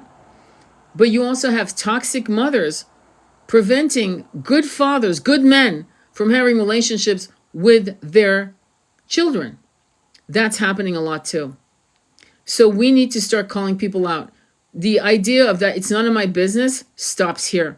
The buck stops here. Let me read your comments. Any comments? No. Okay, Daddy. Oh yeah, Daddy Bush VP was Dan Quill. Thank you. Yeah, that guy who couldn't spell. Pleasant to the eye. I wouldn't say he was good looking. Pleasant to the eye, but a male bimbo. He was a bimbo. I mean, I think we can all agree he was a bimbo, right? So anyway, any comments or questions? Thank you, Jen Star. I agree, she says. Oprah. I'm conflicted. Why are you conflicted? Please share that. Why are you conflicted? Because it's going to take a lot more than a woman a woman like that. We need. Let me put it this way. I'm going to tell you something, and I'm not kissing your ass when I say this. Any one of you females listening to me, it's not because you're listening to me, because you have your own lives and this and that. Any woman listening to me, any woman I follow, will be a better fucking president than that absolute fraud. Because all the women I follow I'm only speaking about gender now for a reason. All the women I follow them because they all share one thing: massive empathy, generosity of heart, beautiful content based on the kumbaya of we all deserve to be held and loved. So any of these women I would vote for if I understood who they were. And the reason why I understood the women I follow is because I follow their content. I hear what they're saying, so I follow them. So that when I say any other woman that I follow that is on this live, yeah, I would vote for you before I would vote for that fraud. So don't be conflicted. Think and really do some research as to what she done, because I know how she started. Like I said, you can hopefully this live will go up on YouTube, and the YouTube gods will be good to me, and we'll upload that now, and I will do the hang on for a quick second. And yeah, any other, try different words. I get filtered all the time. TT filtered my comment. Okay, so listen to me. I'm going to set up the Telegram, okay? I already have a Telegram account. It's under Tony Barca. You can see my name on my profile. If I can't change the name, then I'll be under Tony Barca, and you guys can go ahead and start following me on Telegram. Let's do that, okay? Then nothing will be fucking filtered, because that's one of the problems. Try different words. So I guess we can't, unfortunately, you can't. You see, this is what I'm talking about. The fact that you can't tell me, I doubt you use any curse words, so I don't know why you would be filtered. And honestly, I don't use filtering of curse words anyway. I think it's already automatically done because TikTok wants us to have a good experience, and I get that, because there are a lot of toxic people who have these weird agendas and philosophies that are that have no place here. You know, some of them wear the cross upside down. Some of them wear the cross with arrogance, and some of them wave Confederate flags. If you know what I'm saying. And all of them are toxic as fuck. And no, we don't need to tolerate people like that. We don't actually. You know, we need to make ancient wisdom, the philosophy of the ages, to become something that really helps people come out of their dogmatic ideas of fear, of being punished, of being born with sin, things of that bullshit, things of that nature. But anyway, any other comments or questions? I'm sorry you can't do this instead. It filtered again. Okay, I'm gonna wait until you come up with something. Trump took Roe versus Wade and is for.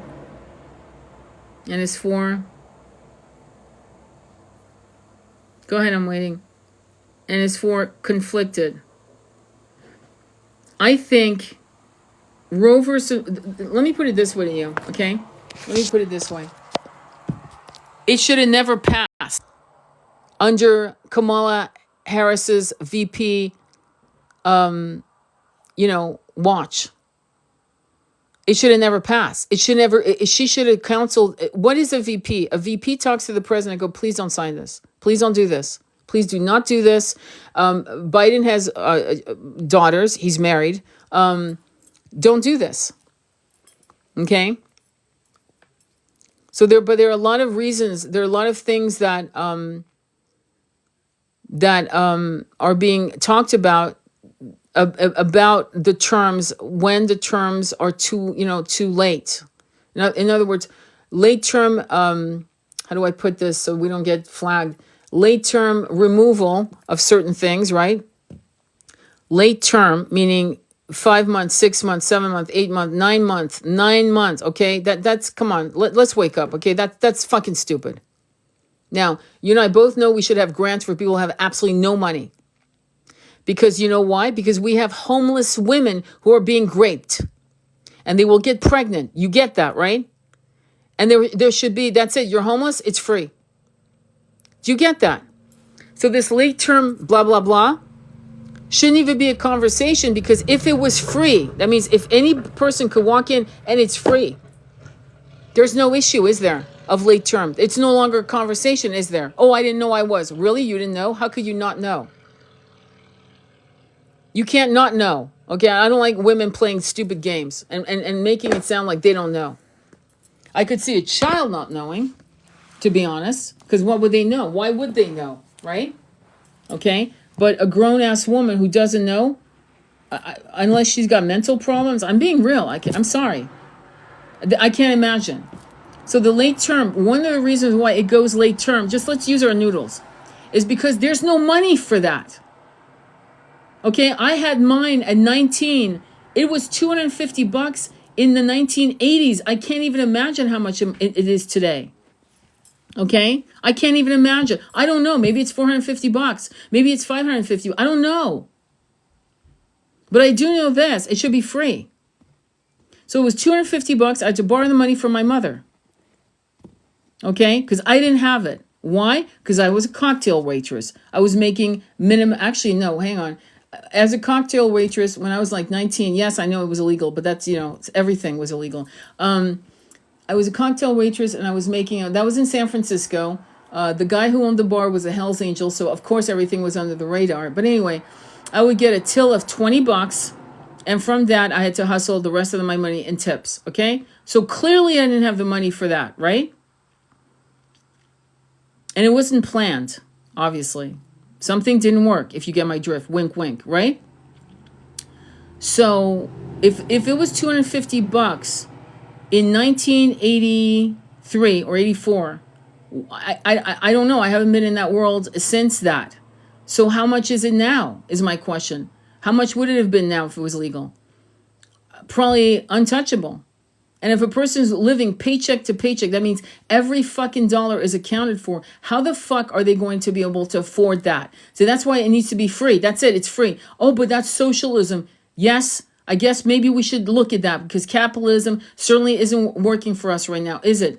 Capitalism would be what? Only a few become multimillionaires? There are multimillionaires. I hope you realize that. There are multi-millionaires and billionaires in France. I hope you know that. And in Europe.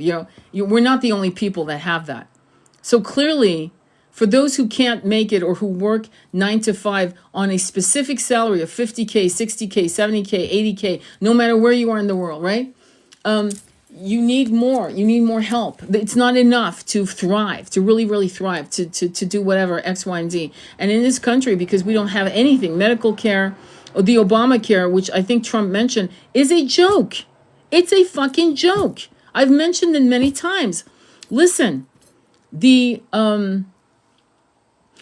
average person, when I did this for myself, it was $260.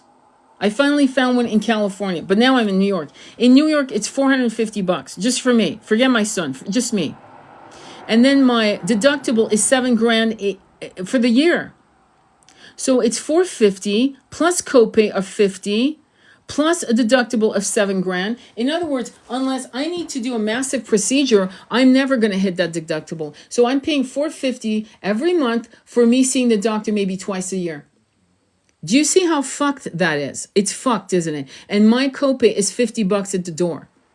The doctor won't see me unless it's fit. So why don't I have health insurance? Because we can't afford it.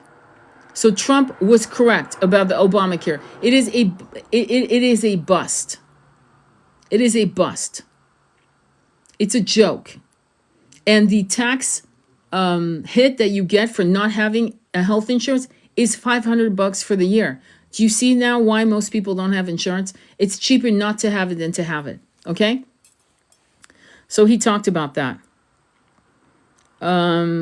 It's free here at the hospital. Of course it is. Getting rich, sweetie pie, they're all getting rich. OAC is rich. They're all rich. You really think these senators are making $250,000 or $175,000 a year? You really think that's all they're getting? No, lobbyists are lining their pockets with a $50,000 here, $50,000 there, $40,000 here, $100,000 there. They're clocking $1 million, between $500,000 to $1 million or more. Senators are. Okay. And the insurance companies are a joke as it is. Medical in the U.S. is a joke. Thank you. Big P controls everything here. Yes, Big P does control everything here. Absolutely. Absolutely. With the vet, all of that. I'm not even going to say more. They do. And they are criminals. It's funny how they criminalize tobacco, right? Where tobacco Like I remember when I was a little kid, I don't know about you guys remembering, probably it's before you guys were born, but every ad was a Marlboro ad, a Camel ad. It was all cigarettes. And that went into the wayside, and they replaced fucking tobacco with something even more toxic to the body. When you look at the packets, the side effects are the bitch. And then the side effect, then they give you another, you know what, PILL for those side effects. And that has side effects. That's why most people are on 7 to 10 different, oral little things. Good points. Thanks for your perspective. They do, this is a good life, by the way. Oh, thank you. I'm glad, because they do not do wellness. They only want people on meds for, exactly. Yeah, there's no wellness. In China, and I'm not a great advocate of China, just because of the Tibet thing, but in China, the village doctor gets penalized if you get sick. So it's to his benefit that everyone in the village is healthy. Okay? There's no, in other words, there's no money if you're sick. I have a friend who lives in London.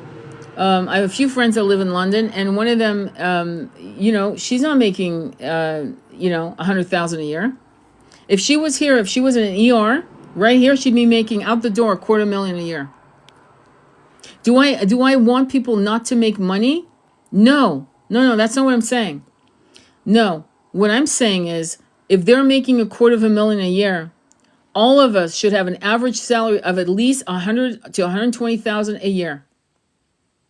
We should not have people in motels, living in motels, working at Walmart. And because the world will be Walmart, okay? And this is known. Everyone knows this. And all the Walmart employees are on welfare and food stamps. Definitely on food stamps, if not extra cash on the side, depending on their situation.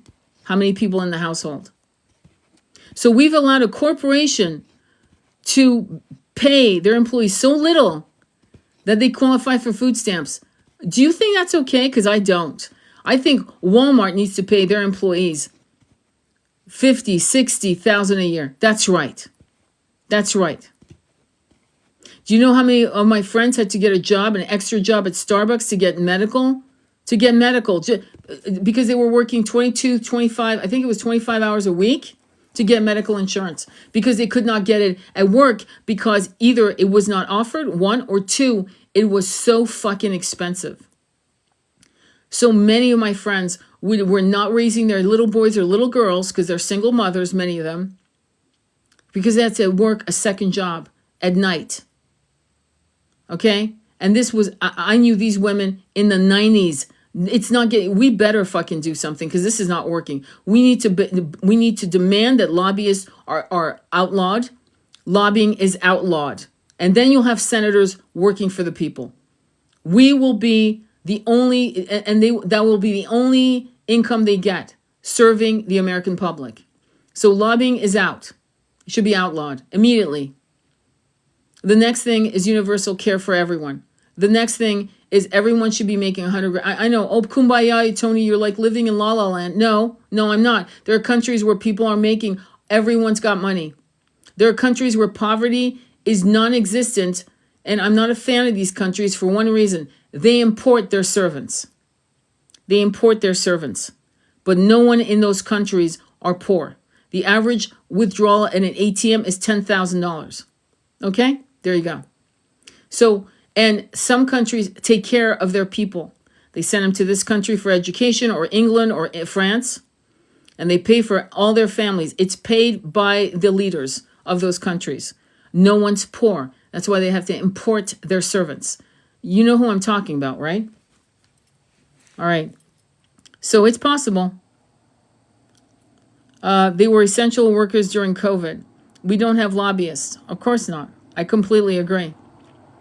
They do not try to look at wellness. Yes, for sure. Good points. So does that make sense? So that's where I'm asking, we women, as the feminine, as the divine feminines that we are, right? Well, we can recognize each other. We can like look at each other across a crowded room and we recognize there's a vibration to that pole. We need to start calling out bimbos. Your mom could be a bimbo. I don't know. Your grandmother, your sister, your friend, co-workers. Do it diplomatically, obviously. Women on the streets, call them out. Women on TikTok, Instagram.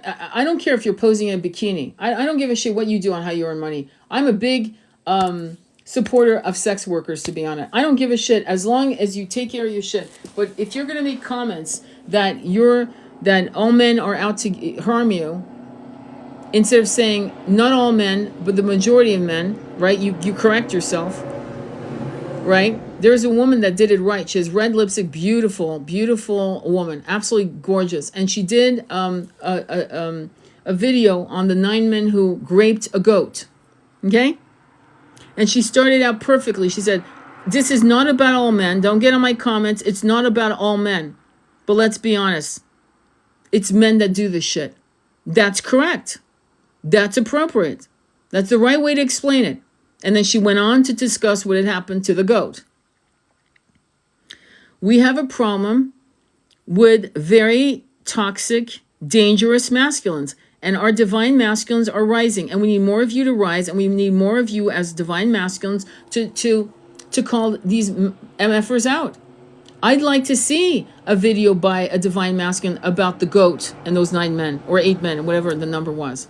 I'd like to see that. It is your duty as the masculine to do that. Just like it is my duty to call out women who talk about how they prefer a bear over a man. Earlier in this live, I told you about that young man who was taking a medical test and who left his fucking test. That shit's not cheap.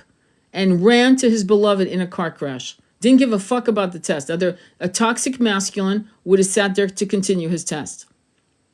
See, this is when we know who shows up for who and when. Right? So we need to be very careful on how we attack masculines. Because there are men that are so wounded by how we're articulating all men are cheaters. Well, no, because if you go all the way down to my video, go to my profile, all the way down, gorgeous young man, must be 6'2", whatever, beautiful man, has a face like a Botticelli angel. And he talks about cheating and how there's no way he would do business with a man who cheats. Read what he says. I mean, listen to what he says. It's on my video. Go all the way down to my profile. You'll see my cat, my dog. You'll see my beginnings of the channel. Go down. Make an effort. There are a lot of men that think like that. My son's one of them. My husband was another one. Cheating was off the... If you're bragging about cheating on your wife, you're a piece of shit and I can't trust you in business. I'm not going to do business with you. You see how people think? So not all men cheat. And then you'll have very broken females who are sex workers on the low end of that job. Or pole dancers on the low end, okay, of that job, or high end, who will say all men are cheaters. No, all the men you've been exposed with are cheaters. If you put yourself in an environment, meaning if your frequency is a match to that frequency, it's a match. It's a match. Why don't you go to a museum or to a yoga retreat? Will there be cheaters there too? Of course there will. But you'll also see a balance of the masculine shown. You'll see good men. You'll see cheaters flirting, right in front of their wives, cheating with the hot babe in her yoga outfit, right? But you'll also see men who are honoring their wives or girlfriends, who you will have a good set of numbers, a good mix of energies. But when you do a certain type of thing that puts you only in front of men who are toxic as fuck, is only toxic men. I'm going to be real. Only toxic men, in my opinion, that's my humble opinion, doesn't mean it's true, buy sex or go check out these girls dancing. It doesn't make sense to me. Why doesn't it make sense? Because your root chakra is being grabbed and owned, and it's no longer yours. And that will fuck up your money. It will fuck up your peace. It will fuck up your ability to thrive, and it'll fuck up your ability to commit and to connect. Most important, fuck commit, connect, because you could be polyamorous. You could be polyamorous and not do this shit and connect with your lovers, with 3 women. In fact, one of my friends, Eric, He's polyamorous. And he has 3 chicks on the, and they all adore him, and it's all agreed, and it works fine for them. And they're all happy, you know? And when it doesn't work, I guess it will collapse into something else. On the side note, I've never seen long-term polyamorous relationships work for 10, 20, 30, 40 years. I haven't seen that. I've seen that in marriages, but not in monogamous marriages, but not polyamory, not yet. That doesn't mean it can't happen, but I've never seen it. I always, on the side note. But he doesn't need to go and do X, Y, and Z, right? And there are some really beautiful men in their heart chakra. And that's not to shame you guys who have done it, because part of it was cultural. Part of it was the good old boy club. And that's why it was done. And it was thought acceptable, because you had templates like Hugh Hefner and the Playboy Mansion. That was a big thing. I grew up, I was a generation of women growing up thinking it was a flex to be on the cover of Playboy or to be in the pages of Playboy. That was a flex. Can you imagine?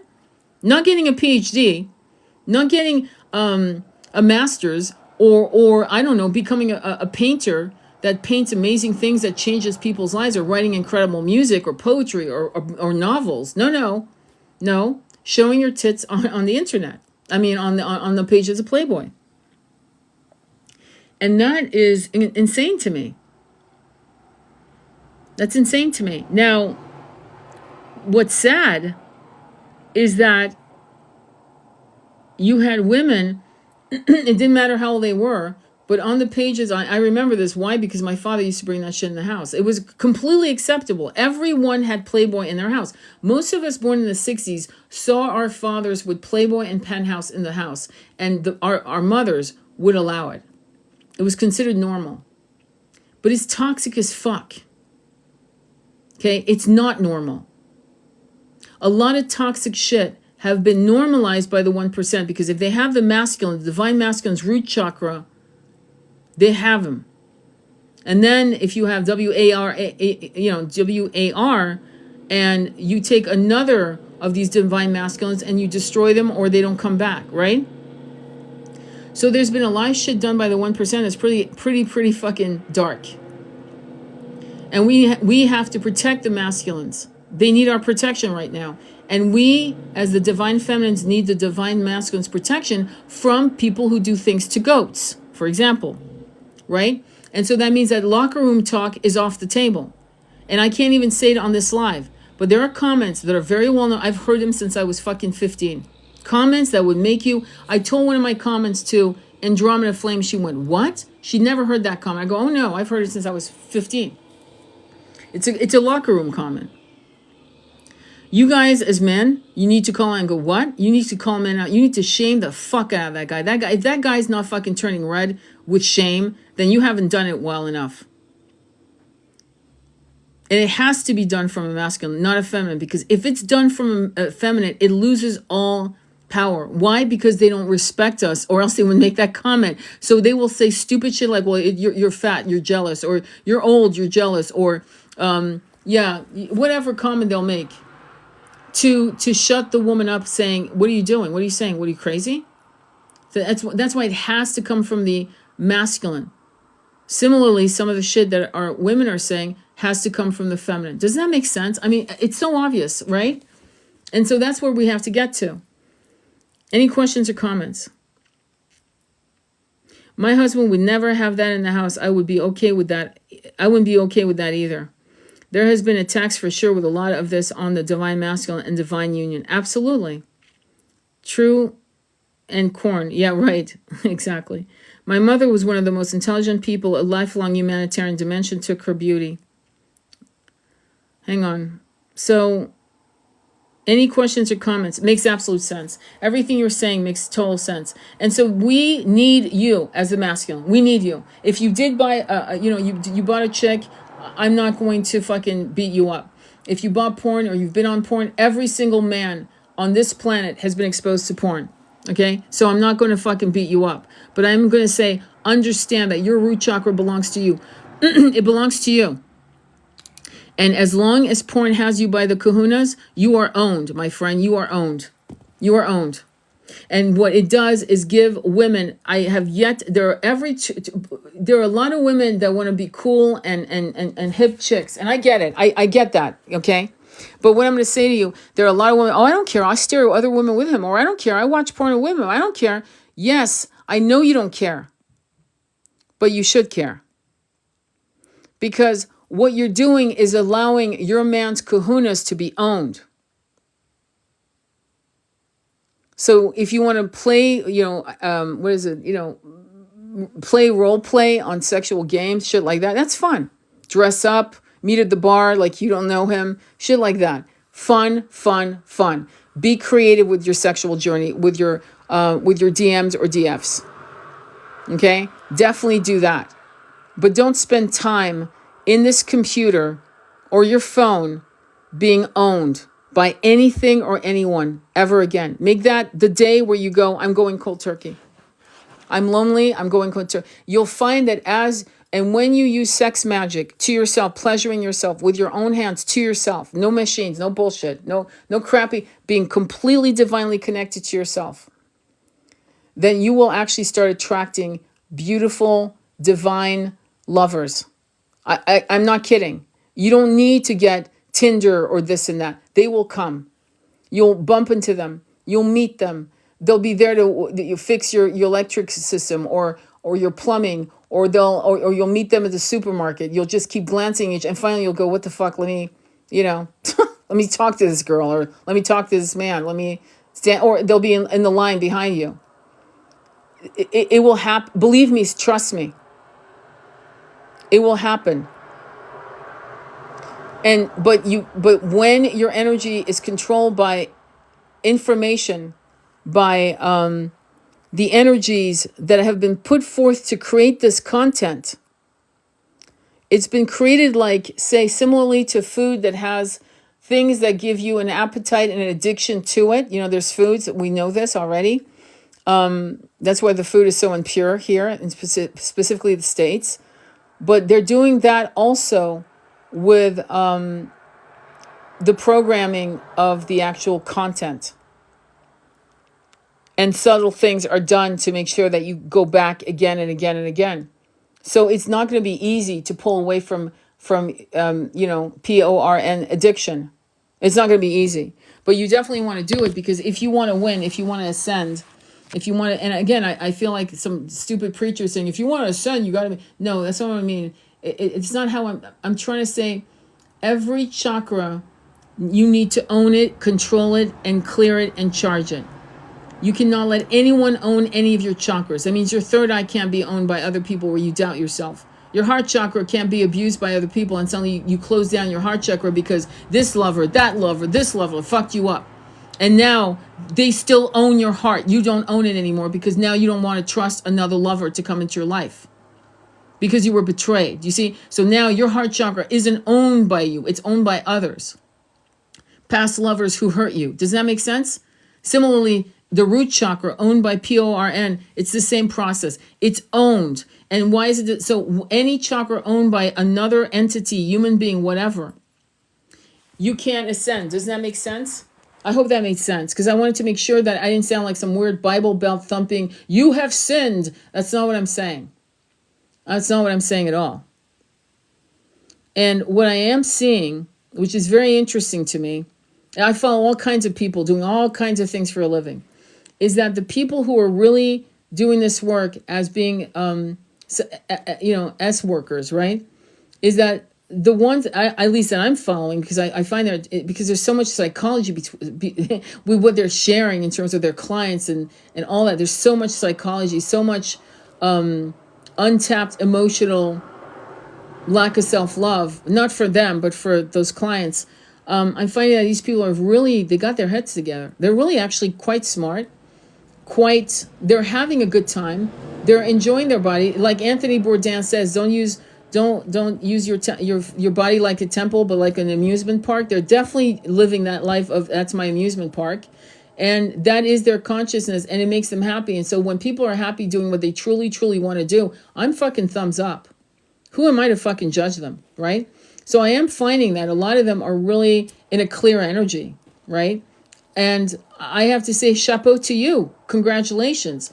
I don't think they're owned in the way I just described when people are owned through PORN. What are your thoughts? What do you think about that?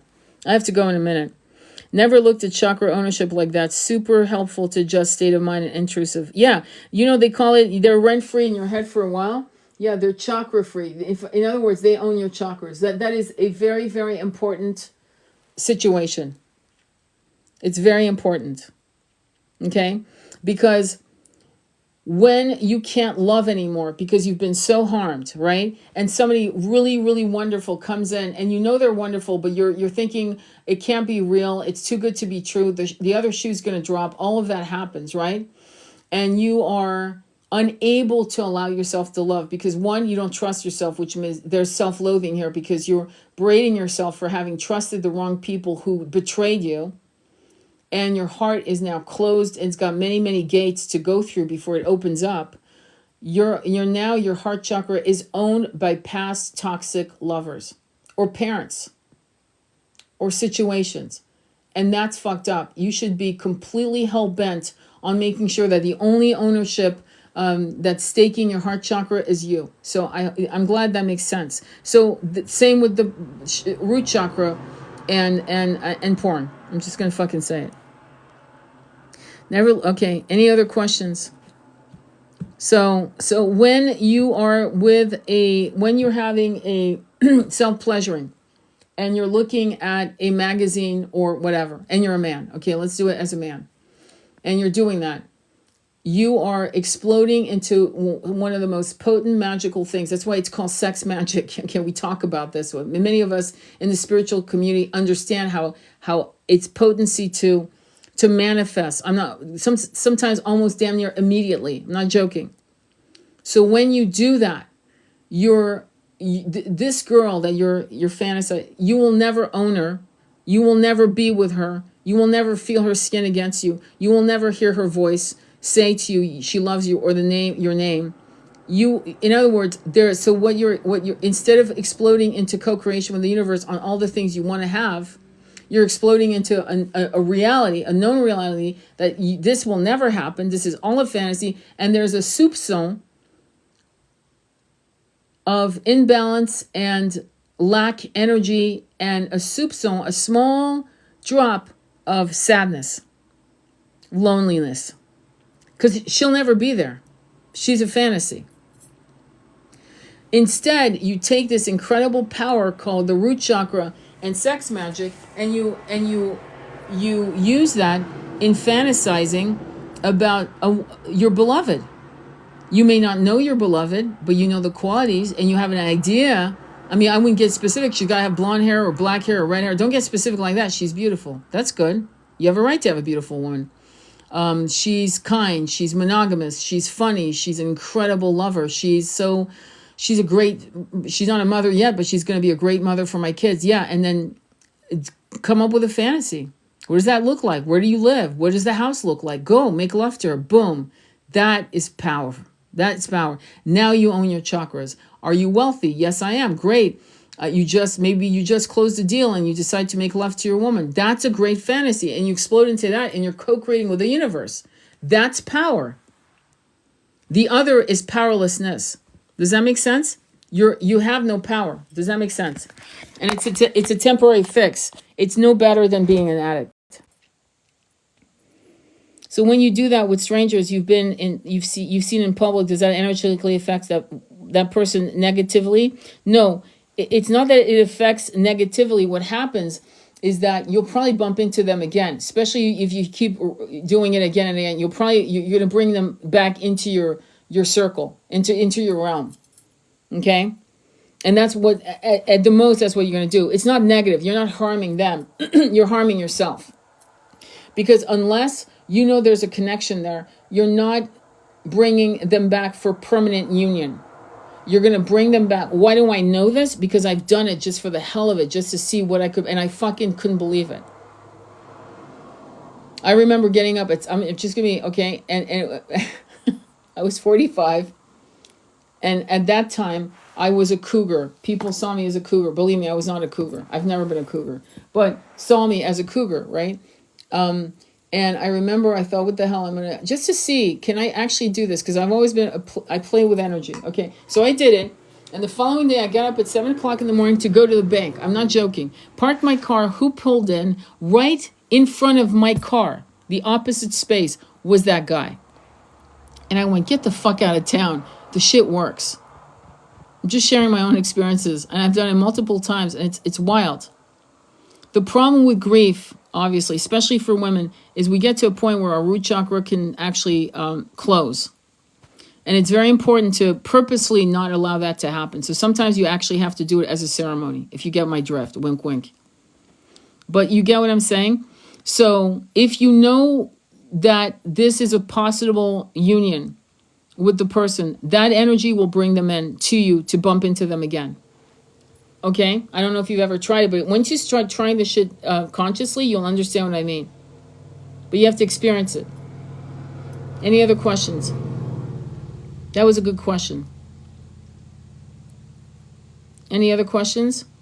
So that's why you have to use your sexual energy with respect to yourself and to what you want to co-create. You can't, that's why a lot of people are sloppy with their root chakra. They're fucking sloppy. It's a sloppy fucking mess. How would I clear my root chakra?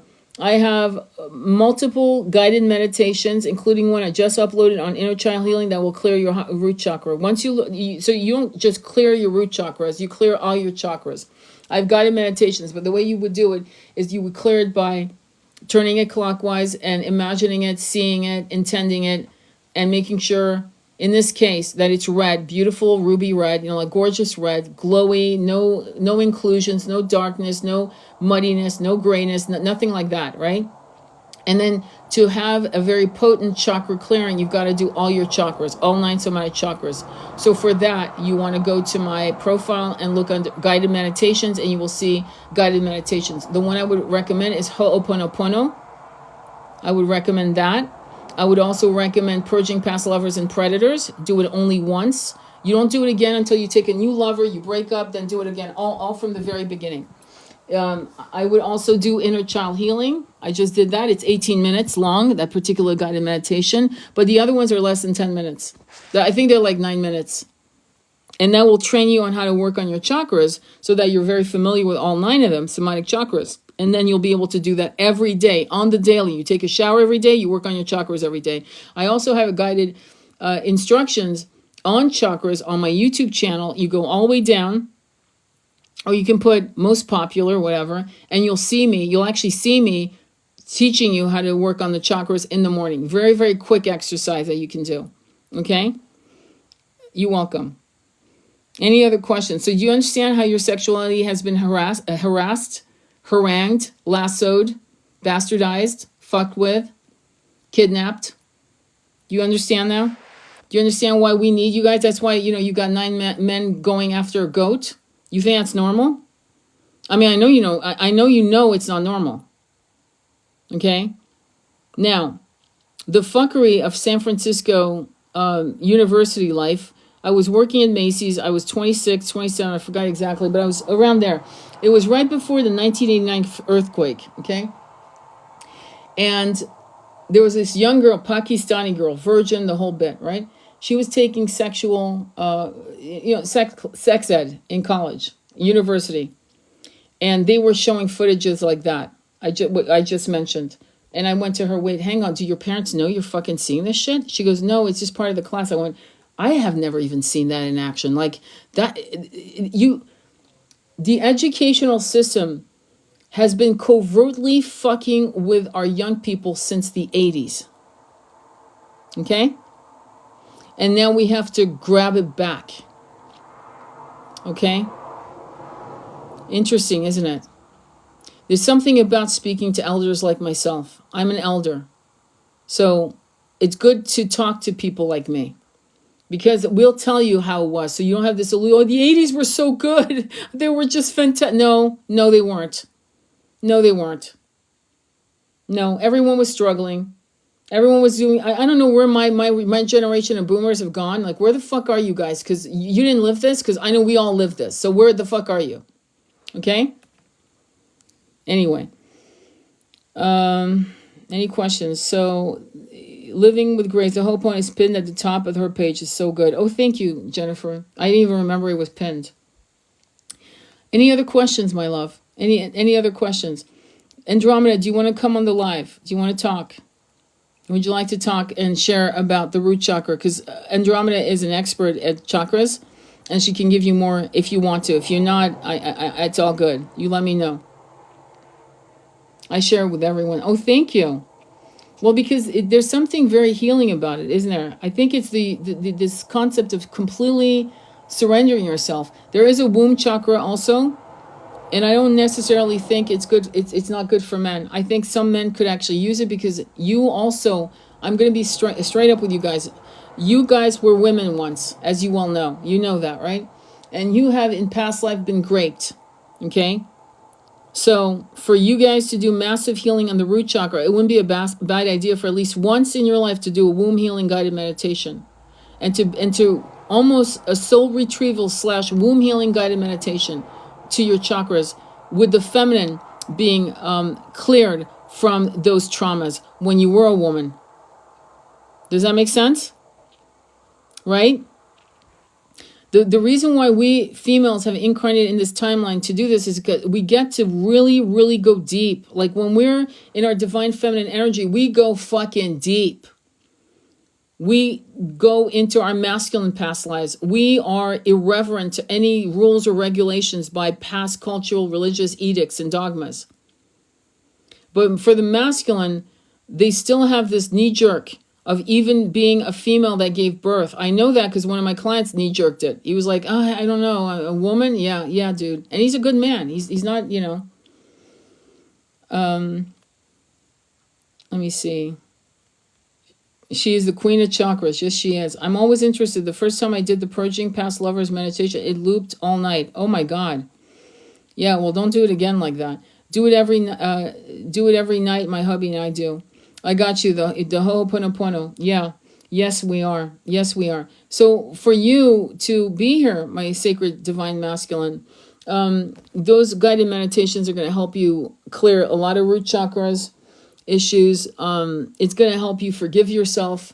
All of us need self-forgiveness. We really do. We've been shamed. I'm really sometimes shocked when I hear about my sacred masculines telling me about how their mothers treated them when they were going through the change, the hormonal change, the emissions and things like that, and just being shaming subtly, silently, but still shamed. We a lot of us didn't do that. Obviously, I didn't do that with my son. I was really proactive. I gave him books on the subject so he could understand his change of life, so he could feel, empowered, not shamed by it, not confused by it. And when I tell my women who raise sons, I go, you better teach them about this, because the wrong person will.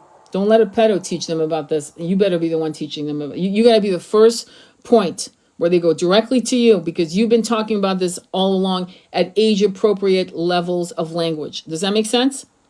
Okay? Because if you don't talk about it, I just spoke to a client of mine yesterday, and her son is 9, and I said, you better start talking about this, because somebody else will. So you better be the first point of that. Okay? So I'm serious about this shit, okay? Or else you get what we get, right? Other toxic, inappropriate age people get involved, of all age groups, by the way. Okay? We know that, right, Jennifer?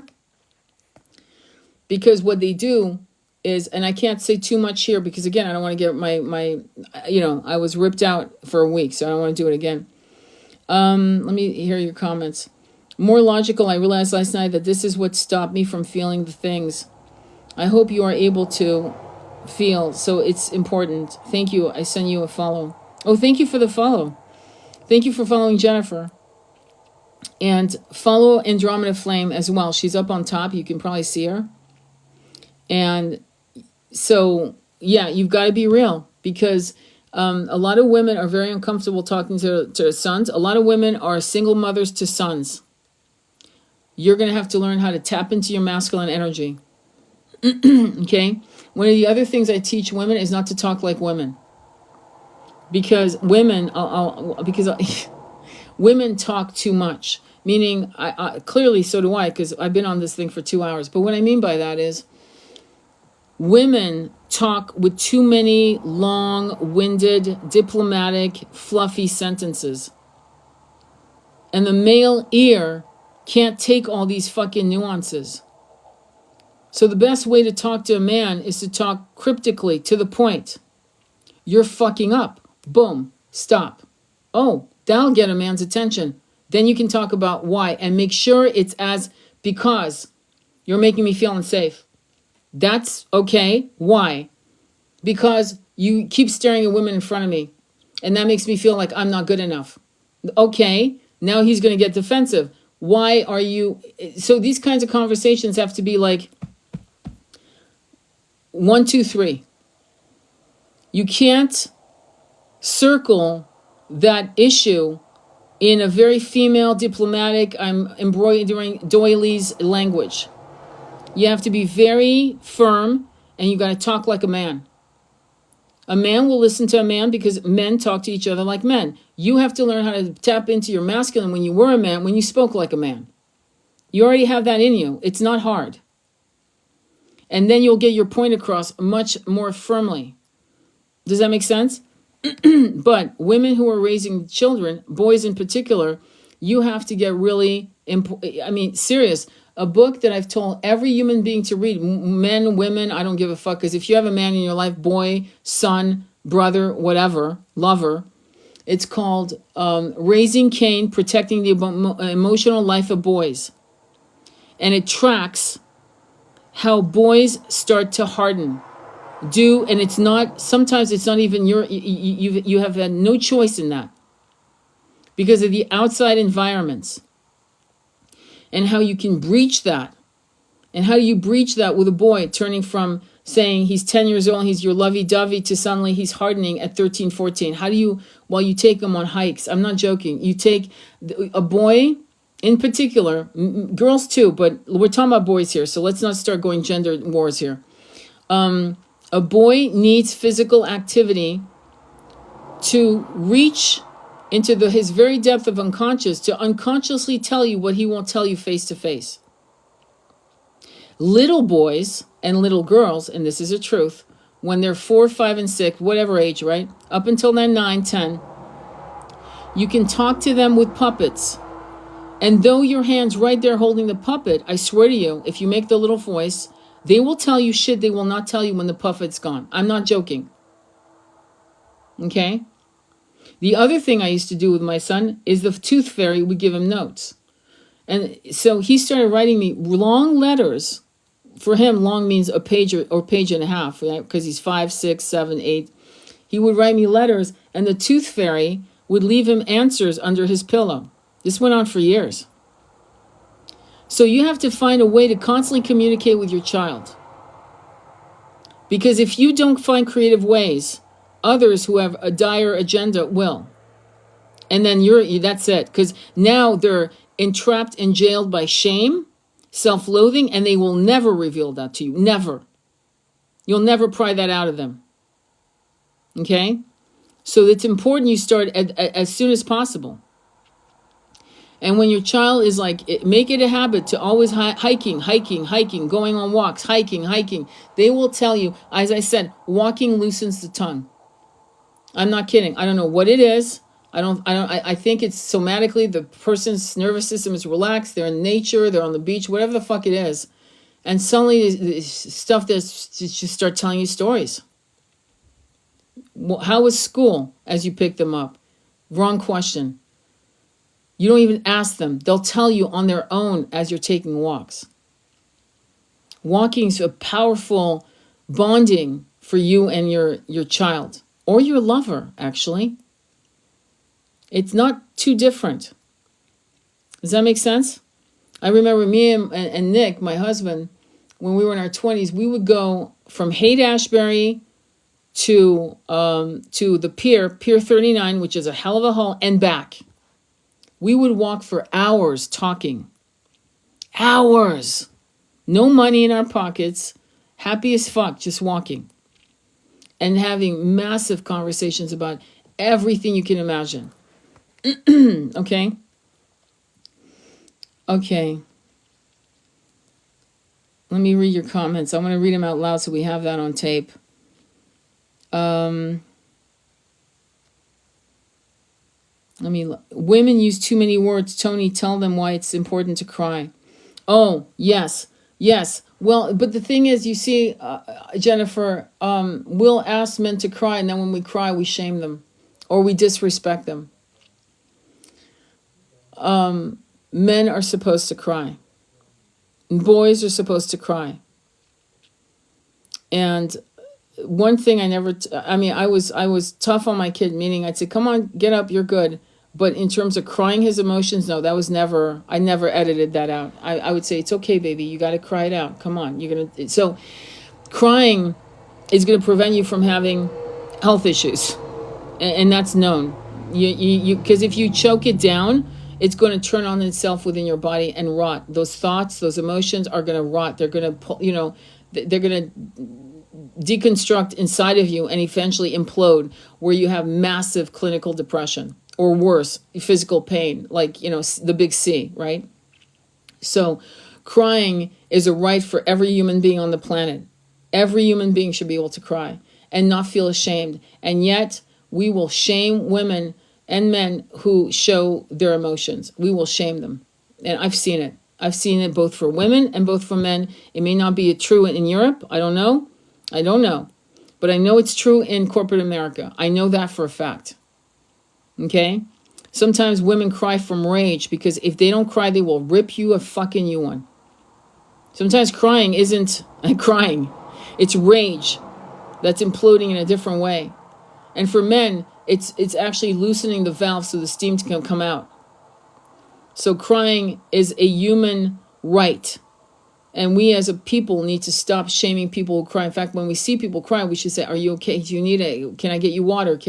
I want to support you. I want to give you sacred space. Good for you for crying. Even fucking encouraging them. It's good. Go for it. I'm sorry I'm crying. No. Don't you dare say you're sorry. You're doing great. Okay? Thank you for that. Yes, I cry when I'm mad. Exactly. So that's people, I've seen myself cry with it because I wanted to rip somebody out. I mean, I wanted to I was like so fucking angry.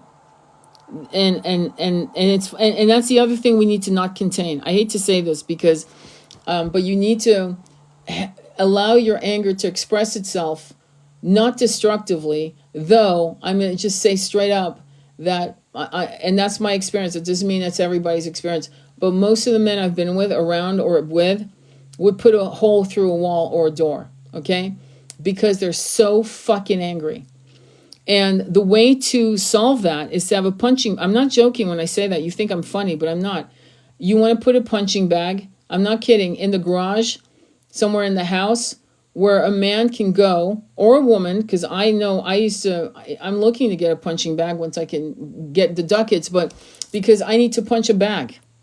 My son needs to punch a bag. We need to just fucking box it out of our systems. And believe me, if you box a bag, you'll be dripping in sweat, and whatever fucking was bothering you is gone. The other thing is to power walk as fast as you can. And by the time you come to 2 miles, you're fucking either sobbing or you're glowing. You're like, oh my God, what was that all about? Like, I feel amazing, right? I was crying on the train yesterday and a woman gave me tissues and held my hand. Beautiful. Isn't that beautiful? Oh my God. I was crying on the train yesterday and a woman gave me tissues and held my hand. Beautiful. That is beautiful. I'm sorry I wasn't there holding your hand. Yes, I need it. I need it. It is cathartic. Exactly. I clean and organize when I'm angry. My mom was like that. The house was fucking pristine. There's a punching box you can mount on the wall on Amazon. No, I saw that, but it's not the same. There's something about the bag on a stand or the bag swinging from the rope, from the chains. Because you can kick it. You know what I mean? Because sometimes I kick it. I know my son would kick the fuck out of the bag. My twin was a boxer. He was incredible. He's an amazing talent. And he would box every day. Hi, how are you? So it was interesting, isn't it? I'm like, oh God, anyway, we'll see what happens with the elections, because we may need we may need boxing bags and yoga mats to meditate. That's what I'll say to that. But anyway, any other questions or comments? It was lovely talking to you. Do you want a last oracle reading on Earth Warriors before I go? Would you like one last oracle reading before I go? Does that sound good? Or any questions or anything you'd like me to talk about or answer? Questions that I can answer about this our situation. Anything else on that, or we're good? Okay, cool. All right, perfect. All right, so this is Earth Warrior by Alana Fairchild. And I'm going to shuffle the cards, and when you feel the energy, again, it's not about anything else but you, okay? This message is for you. Pick top, bottom, or middle. Top, bottom, or middle. Top, bottom, or middle. And when you're ready, top, bottom, or middle. Bottom. Bottom. Middle, middle. I need one more. One more. Middle. You got it. Middle. Okay, this is number 8. It's funny how 8s come up a couple times. I don't know. You'll see the video. You'll see. So this is middle. So it's number 8. Uluka Vahana. Grace of she who rides the owl. Grace of she who rides the owl. 8. Uluko Vahana. Okay, let me go to the page. Bear with me while I look for the page, and then I'll read it. And here it is. And it is page 60. 60, number 6 is love. Now let's begin. I hope you can hear me well. Okay. Okay. Number 8, Uluka Vahana, grace of she who rides the owl. I am the goddess of spiritual awakening, wealth, and balance. I come to correct our dharma, that which is dark, unnatural, and against nature, life, love, and goodness. I redress the minute of the, oh my God, holy fuck. This is, I'm going to start from the beginning. I redress the misuse of wealth and power. Let me start again. I am the goddess of spiritual awakening, wealth, and balance. I come to correct adharma, that which is dark, unnatural, and against nature, life, love, and goodness. I redress the misuse of wealth and power. This whole life was about that. I awaken the heart to the vision of light and truth that was once hidden. Trust in the innocence of your soul and fear not, for I am ever wrathful, and my grace brings truth. Divine justice is always brought to bear with compassion. Holy shit. Yes. Yes. Oh my God. Inner reading. Don't waste your valuable time and energy worrying about people getting away with things. On a cosmic level, there's only justice. That is not always visible at a human level, yet that doesn't preclude divine order unfolding. Everything is balanced by karma in the long run. If you feel down or depressed, take immediate action to reconnect to joy, healing, energy, and vitality of spirit. All things are measured and metered by clear divine vision, and your job is to put your faith in the work of the divine whilst you tend to your own journey with trust and commitment.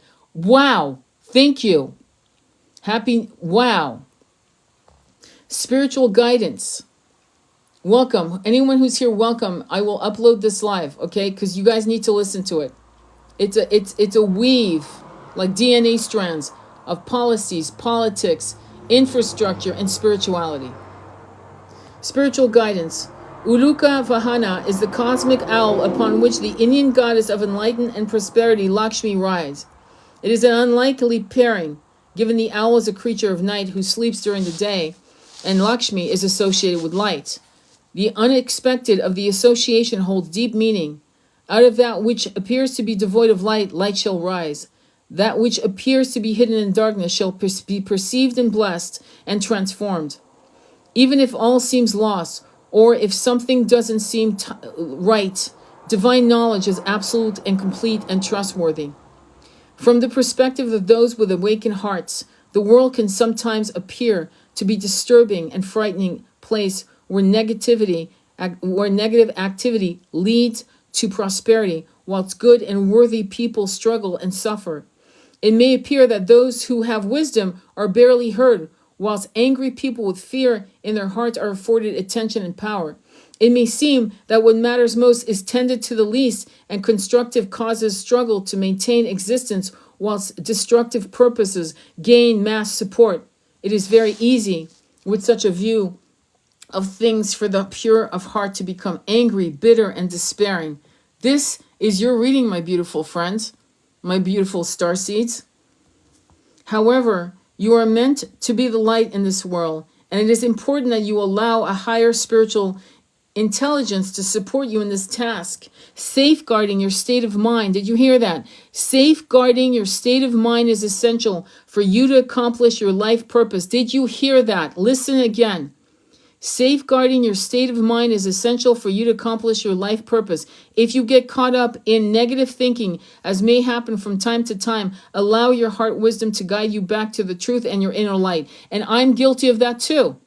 You heard me in this live. You'll hear me sinking into that and trying to climb out of that hole myself. You'll hear that in this live today. Okay? And I apologize for that.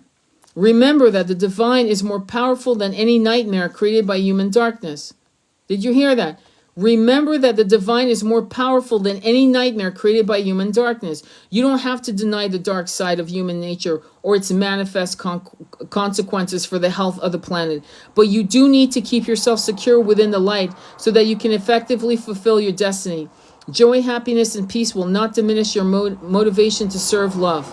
Rather, they will ensure you enough energy to do so effectively. There's more. Whether you are facing a sense of injustice in your personal life or feel despair at the choices humanity is making in a broader sense, know that the divine has a grander plan than we can possibly understand. We are here to fight for love and do all that we can do to honor what is true for us. We are meant to call upon the universe for assistance in all ways possible. We are meant to use our strength of love, compassion, wisdom, light, and kindness to be a kick-ass earth warrior. And earth warriors never give up. Wow. And they are smart enough to use every resource they can, including their living connection to spirit, to affirm the priorities that honor life. In this way, we uplift ourselves and inspire others throughout our life journey. There are forces that want you to lose hope. Let me repeat this. There are forces that want you to lose hope because they know that when your heart is hopeful, you are unstoppable. Trust that spirit will take care of the darkness. Trust that karmic forces will balance the scales of higher justice with unerring accuracy. Whilst you do everything in your power to remain connected to the light and bring your loving energy, purpose, kindness, and passion to the world. Healing process. Repeat this prayer out loud 3 times. Through unconditional divine love and my own free will, I surrender that which is not rightfully mine. Through unconditional divine love and my own free will, I surrender that which is not rightfully mine. Through unconditional divine love and my own free will, I surrender that which is not rightfully mine. Bow your head and open your hands, palms facing up. Allow this to feel like a position of surrender and vulnerability. You may like to imagine or pretend that you are releasing old energy out of your hands and it's gently dripping onto the earth where the earth mother's alchemical powers can naturally transform it. Take a few moments here. Don't be afraid to let go. Remember that you could be unintentionally holding on to things that you don't even want. Or you could be holding on to things that you think you want and need, but are actually getting in the way of you receiving what will be amazing, helpful, wonderful, and perfect for you in all ways. When you are ready, raise your head, hands back to comfortable position, and say out loud, love can conquer anything, even karma. Through divine grace and mercy, I call upon unconditional love to cleanse, purify, and assist me now in all ways. May divine love flow through me to manifest the will of spirit in the world. May all beings who have become lost in darkness be mercifully guided back into the light of divine love through the grace of spirit. So be it. Spirit blesses me. I'm filled and blessed. Spirit blesses me. I'm filled and blessed. Spirit blesses me. I'm filled and blessed. Wow. That, like I said, the oracle cards never miss, do they? They always come through, and they're always connected to our discussions. It's amazing. I'm in tears. Just wow. I know. I'm blown away. I'm absolutely blown away. And the owl represents the wisdom of the ages. The wisdom of the ages, the owl. And the owl sees things from a different perspective, sees things from the highest heights looking down. And so when you look at your life, one of the things I do when I open the four corners above and below, right, is I'll look at the south and I'll say, grandmother, grandfather of the south, thank you for bearing me upon the wings of Garuda, the great golden eagle. So you can put you can put owl, you can put hawk, you can put whatever. I am so grateful to see my life and to know that every loss, every triumph, every tear, every joy, every death, every birth, every betrayal, everything that I have gone through is what I am today. I am so grateful for this life. Aho. So you want to constantly proclaim your gratitude for the incarnations that, in this particular incarnation that you embody, and how grateful you are for even what you would call mistakes, errors, whatever, right? All of it. Every single act was perfect. This is beautiful, makes me want to cry and empowered at the same time. Exactly. And that's very healing. Anyway, I want to thank you all, my loves. I'm going to leave you here. I will upload this live. I hope to God the you know what are good to me. And I should have the Telegram, but if you don't find Sacred Intimacy, if I can't change my name, then it'll be Tony Barca on Telegram, okay? RNK, thank you. Beautiful, insightful, thank you. Thank you, thank you all. It was such an honor and a pleasure, always. And thank you, my sacred masculines, for stepping up and sharing your truth and just holding sacred space. So, so grateful to you. Beautiful, insightful life. Thank you. Thank you. All right, my loves. Namaste. Be well. And I'll upload this as soon as I can. Bye-bye.